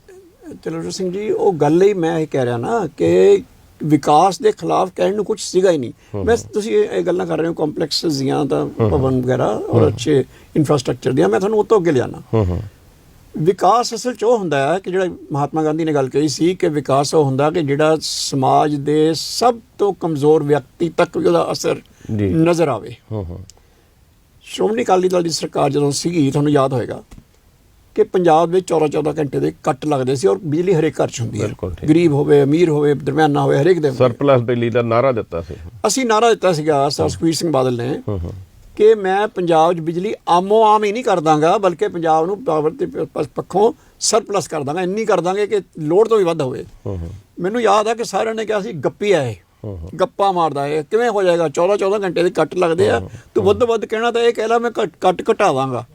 ਪਰ ਉਸ ਸ਼ੇਰ ਦੇ ਪੁੱਤਰ ਨੇ ਇਹ ਗੱਲ ਦਾਅਵੇ ਨਾਲ ਕਹੀ ਸੀ ਕਿ ਮੈਂ ਇਹ ਕਰ ਦਾਂਗਾ, ਔਰ ਕਰਕੇ ਦਿਖਾਇਆ। ਫਿਰ ਜਦੋਂ ਉਹਨੇ ਕਿਹਾ ਸੀਗਾ ਕਿ 4 ਮਾਰਗੀ 6 ਮਾਰਗੀ ਸੜਕਾਂ ਨਾਲ ਵੱਡੇ ਬਿਜਲੀ ਦਾ ਦੋਸ਼ ਲੱਗਦਾ ਮਹਿੰਗੀ ਬੜੀ ਹੋ ਗਈ, ਇਹ ਬੜਾ ਮੈਂ ਉਹਦੇ ਤੇ ਵੀ ਆਨਾ, ਮੈਂ ਉੱਤੇ ਵੀ ਆਨਾ। ਇਹਦੇ ਬਾਰੇ ਤੁਹਾਨੂੰ ਇੱਕ ਹੋਰ ਗੱਲ ਵੀ ਦੱਸਾਂਗਾ ਬੜੀ ਇੰਟਰਸਟਿੰਗ। ਲੇਕਿਨ ਨਵਜੋਤ ਸਿੰਘ ਸਿੱਧੂ ਉਦੋਂ ਕਹਿੰਦਾ ਸੀਗਾ ਕਿ ਸੁਖਬੀਰ ਕਹਿੰਦਾ ਜੀ ਮੈਂ 4 ਮਾਰਗੀ ਸੜਕਾਂ ਜੋੜ ਦਾਂਗਾ, ਇਹ ਕਰ ਦਾਂਗਾ, ਪਿਓ ਦਾ ਰਾਜ ਆ, ਇੱਥੇ ਲਿੰਕ ਸੜਕਾਂ ਨਹੀਂ ਬਣਦੀਆਂ, ਇਹ ਨਹੀਂ ਹੁੰਦਾ, ਉਹ ਨਹੀਂ ਹੁੰਦਾ, ਸੜਕਾਂ ਦੁਨੀਆ ਸਾਰੀ ਨਜ਼ਰ ਆ ਰਹੀਆਂ। ਫਿਰ ਇੰਟਰਨੈਸ਼ਨਲ ਏਅਰਪੋਰਟ ਦੀ ਗੱਲ ਸੀ, ਕਹਿੰਦਾ ਸੀ ਡੋਮੈਸਟਿਕ ਨਹੀਂ ਚੱਲ ਸਕਦੀ, ਅੰਤਰਰਾਸ਼ਟਰੀ। ਦੇਖੋ ਜਿਹੜੀਆਂ ਲਿੰਕੇਜਸ ਆ ਨਾ, ਉਹ ਤੋਂ ਬਿਨਾਂ ਵਿਕਾਸ ਨਹੀਂ ਹੋ ਸਕਦਾ। ਪੰਜਾਬ ਦੇ ਨਾਲ ਸਮੁੰਦਰ ਨਹੀਂ ਲੱਗਦਾ, ਸਿਰਫ ਤੁਸੀਂ ਸੜਕ ਦੇ ਉੱਤੇ ਵਿਕਾਸ ਕਰ ਸਕਦੇ ਹੋ ਜਾਂ ਤੁਸੀਂ ਇੰਟਰਨੈਸ਼ਨਲ ਏਅਰਪੋਰਟ ਤੇ ਕਰ ਸਕਦੇ ਹੋ। ਇੱਥੇ ਤੱਕ ਸੀ, ਮੈਨੂੰ ਯਾਦ ਆ ਕਿ ਈਵਨ ਸਾਹਿਬ ਬਾਦਲ ਨੂੰ ਵੀ ਥੋੜ੍ਹਾ ਜਿਹਾ ਇਸ ਗੱਲ ਦੀ ਚਿੰਤਾ ਸੀਗੀ ਕਿ ਆਪਾਂ ਪੂਰਾ ਕਰ ਪਾਵਾਂਗੇ, ਲੇਕਿਨ ਉਸ ਮਰਦ ਦੇ ਬੇਟੇ ਨੇ ਉਹ ਵੀ ਕਰਕੇ ਦਿੱਤਾ। ਹਰਮੰਦਰ ਸਾਹਿਬ ਬਾਰੇ ਮੈਂ ਤੁਹਾਨੂੰ ਸੱਚੀ ਗੱਲ ਦੱਸਦਾ ਜੀ, ਮੇਰੇ ਮਨ ਦੀ ਜਦ ਬਚਪਨ ਤੋਂ ਮੈਂ ਦੇਖਦਾ ਸੀਗਾ, ਮੇਰੇ ਮਨ ਦੀ ਜੇ ਮੈਂ ਕਹਾਂ ਮੇਰੇ ਮਨ ਦੀ ਸਭ ਤੋਂ ਨੰਬਰ 1 ਮੇਰੇ 'ਚ ਕੀ ਹੁੰਦਾ ਸੀ ਵੀ ਸਾਡਾ ਸਭ ਤੋਂ ਵੱਡਾ ਸਥਾਨ ਆ, ਔਰ ਇਹਦਾ এনवायरमेंट, ਇਹਦਾ ਆਲਾ ਦੁਆਲਾ, ਗੰਦਗੀ ਚੋਂ ਨਿਕਲ ਕੇ ਜਾਣਾ ਪੈਂਦਾ। ਬਾਹਰੋਂ ਆਉਂਦੇ ਹੋਣਗੇ, ਸੋਚਦੇ ਹੋਣਗੇ ਕੀ ਸਿੱਖ ਯਾਰ ਇਹਨੂੰ ਵਧੀਆ ਨਹੀਂ ਕਰ ਸਕਦੇ। ਤਾਂ ਮੈਨੂੰ ਹੁੰਦਾ ਯਾਰ ਕੋਈ ਇੱਦਾਂ ਹੋਏਗਾ, ਕੋਈ ਇੱਦਾਂ ਦਾ ਬੰਦਾ ਆਏਗਾ ਜਿਹੜਾ ਇੱਦਾਂ ਕਰੇਗਾ। ਔਰ ਮੈਨੂੰ ਕੀ ਪਤਾ ਸੀਗਾ ਕਿ ਇਹ ਖੁਸ਼ਕਿਸਮਤੀ ਮੈਨੂੰ ਹੋਣੀ ਹੈ ਕਿ ਉਸ ਸਰਕਾਰ ਦਾ ਮੈਂ ਵੀ ਹਿੱਸਾ ਹੋਊਂਗਾ ਜਿਹਦੇ ਦੌਰਾਨ ਇਹ ਸਰਦਾਰ ਸੁਖਬੀਰ ਸਿੰਘ ਬਾਦਲ ਨੇ ਇਹ ਗੱਲ ਕਹੀ ਸੀ ਹੋਏਗਾ। ਔਰ ਮੈਨੂੰ ਚੰਗੀ ਤਰ੍ਹਾਂ ਯਾਦ ਹੈ ਕਿ ਸਾਡੀ ਪਾਰਟੀ ਦੇ ਅੰਦਰੋਂ ਇਹ ਸ਼ੰਕਾਵਾਂ ਪ੍ਰਗਟ ਕੀਤੀਆਂ ਗਈਆਂ ਸੀ ਵੀ ਉੱਥੇ ਕਿਵੇਂ ਕਰ ਦਾਂਗੇ, ਉੱਥੇ ਦਾ ਇੰਨਾ ਕਾਚਾ ਮਾਚਾ ਹੈ ਜੀ, ਉੱਥੇ ਤਾਂ ਦੁਕਾਨਾਂ, ਉੱਥੇ ਇਹ, ਉੱਥੇ ਲੋਕੀ ਰਹਿੰਦੇ।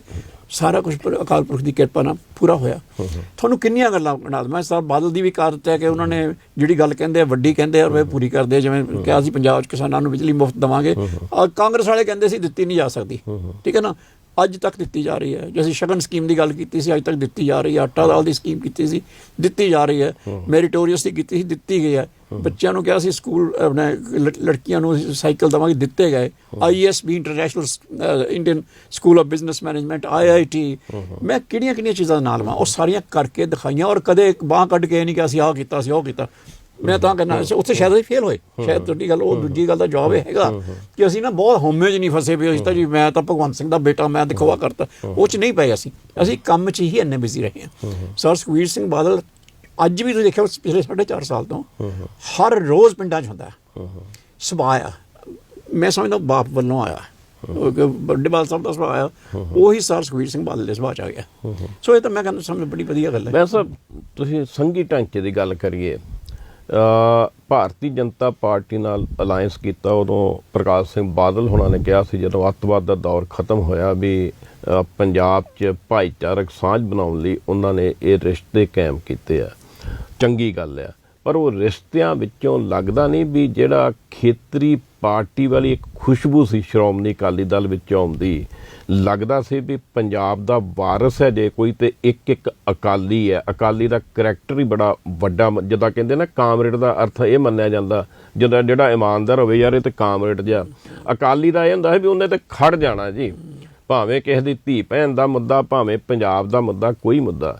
ਭਾਰਤੀ ਜਨਤਾ ਪਾਰਟੀ ਨਾਲ ਇਹ ਦੋਸ਼ ਲੱਗਦੇ ਨੇ ਵੀ ਸੱਤਾ ਹਾਸਲ ਕਰਨ ਲਈ ਸਾਂਝ ਪਾ ਲਈ, 370 ਦੇ ਮੁੱਦੇ, ਫਲਾਣੇ ਮੁੱਦਿਆਂ ਤੇ ਚੁੱਪ ਰਹਿ ਗਿਆ ਸ਼੍ਰੋਮਣੀ ਅਕਾਲੀ ਦਲ, ਤੇ ਕਿਤੇ ਨਾ ਕਿਤੇ ਇਹਦਾ ਖੇਤਰੀ ਪਛਾਣ ਖਤਮ ਹੋ ਗਈ, ਤੇ ਅੱਜ ਇਸੇ ਕਰਕੇ ਉਹ ਦਿਨ ਦੇਖਣੇ ਪੈ ਰਹੇ। ਨਹੀਂ, ਨੰਬਰ 1 ਤਾਂ ਜਿਹੜਾ ਫੈਡਰਲ ਸਟਰਕਚਰ ਦੀ ਗੱਲ ਹੈ ਜੀ, ਇਹ ਅਕਾਲੀ ਦਲ ਦੀ ਸ਼ੁਰੂਆਤ ਤੋਂ ਲੈ ਕੇ ਅਨੰਦਪੁਰ ਸਾਹਿਬ ਦੇ ਰੈਜ਼ੋਲੂਸ਼ਨ ਤੋਂ ਲੈ ਕੇ ਮੋਗਾ ਕਨਵੈਨਸ਼ਨ ਤੋਂ ਲੈ ਕੇ ਅੱਜ ਤੱਕ ਇਹ ਅਕਾਲੀ ਦਲ ਦੀ ਜਿਸ ਕਿ ਰੀੜ ਦੀ ਹੱਡੀ ਹੈ ਕਿ ਸਾਡੀ ਸੋਚ ਦੀ। ਪਰ ਰੀੜ ਦੀ ਹੱਡੀ ਉਦੋਂ ਟੇਢੀ ਹੋਈ ਲੱਗਦੀ ਜਦੋਂ ਬੀਜੇਪੀ ਨਾਲ ਅਲਾਇੰਸ ਕੀਤਾ। ਨਹੀਂ, ਬੀਜੇਪੀ ਨੂੰ ਗੱਲ ਪੂਰੀ ਕਰ ਲੈਂਦੇ ਪਲੀਜ਼।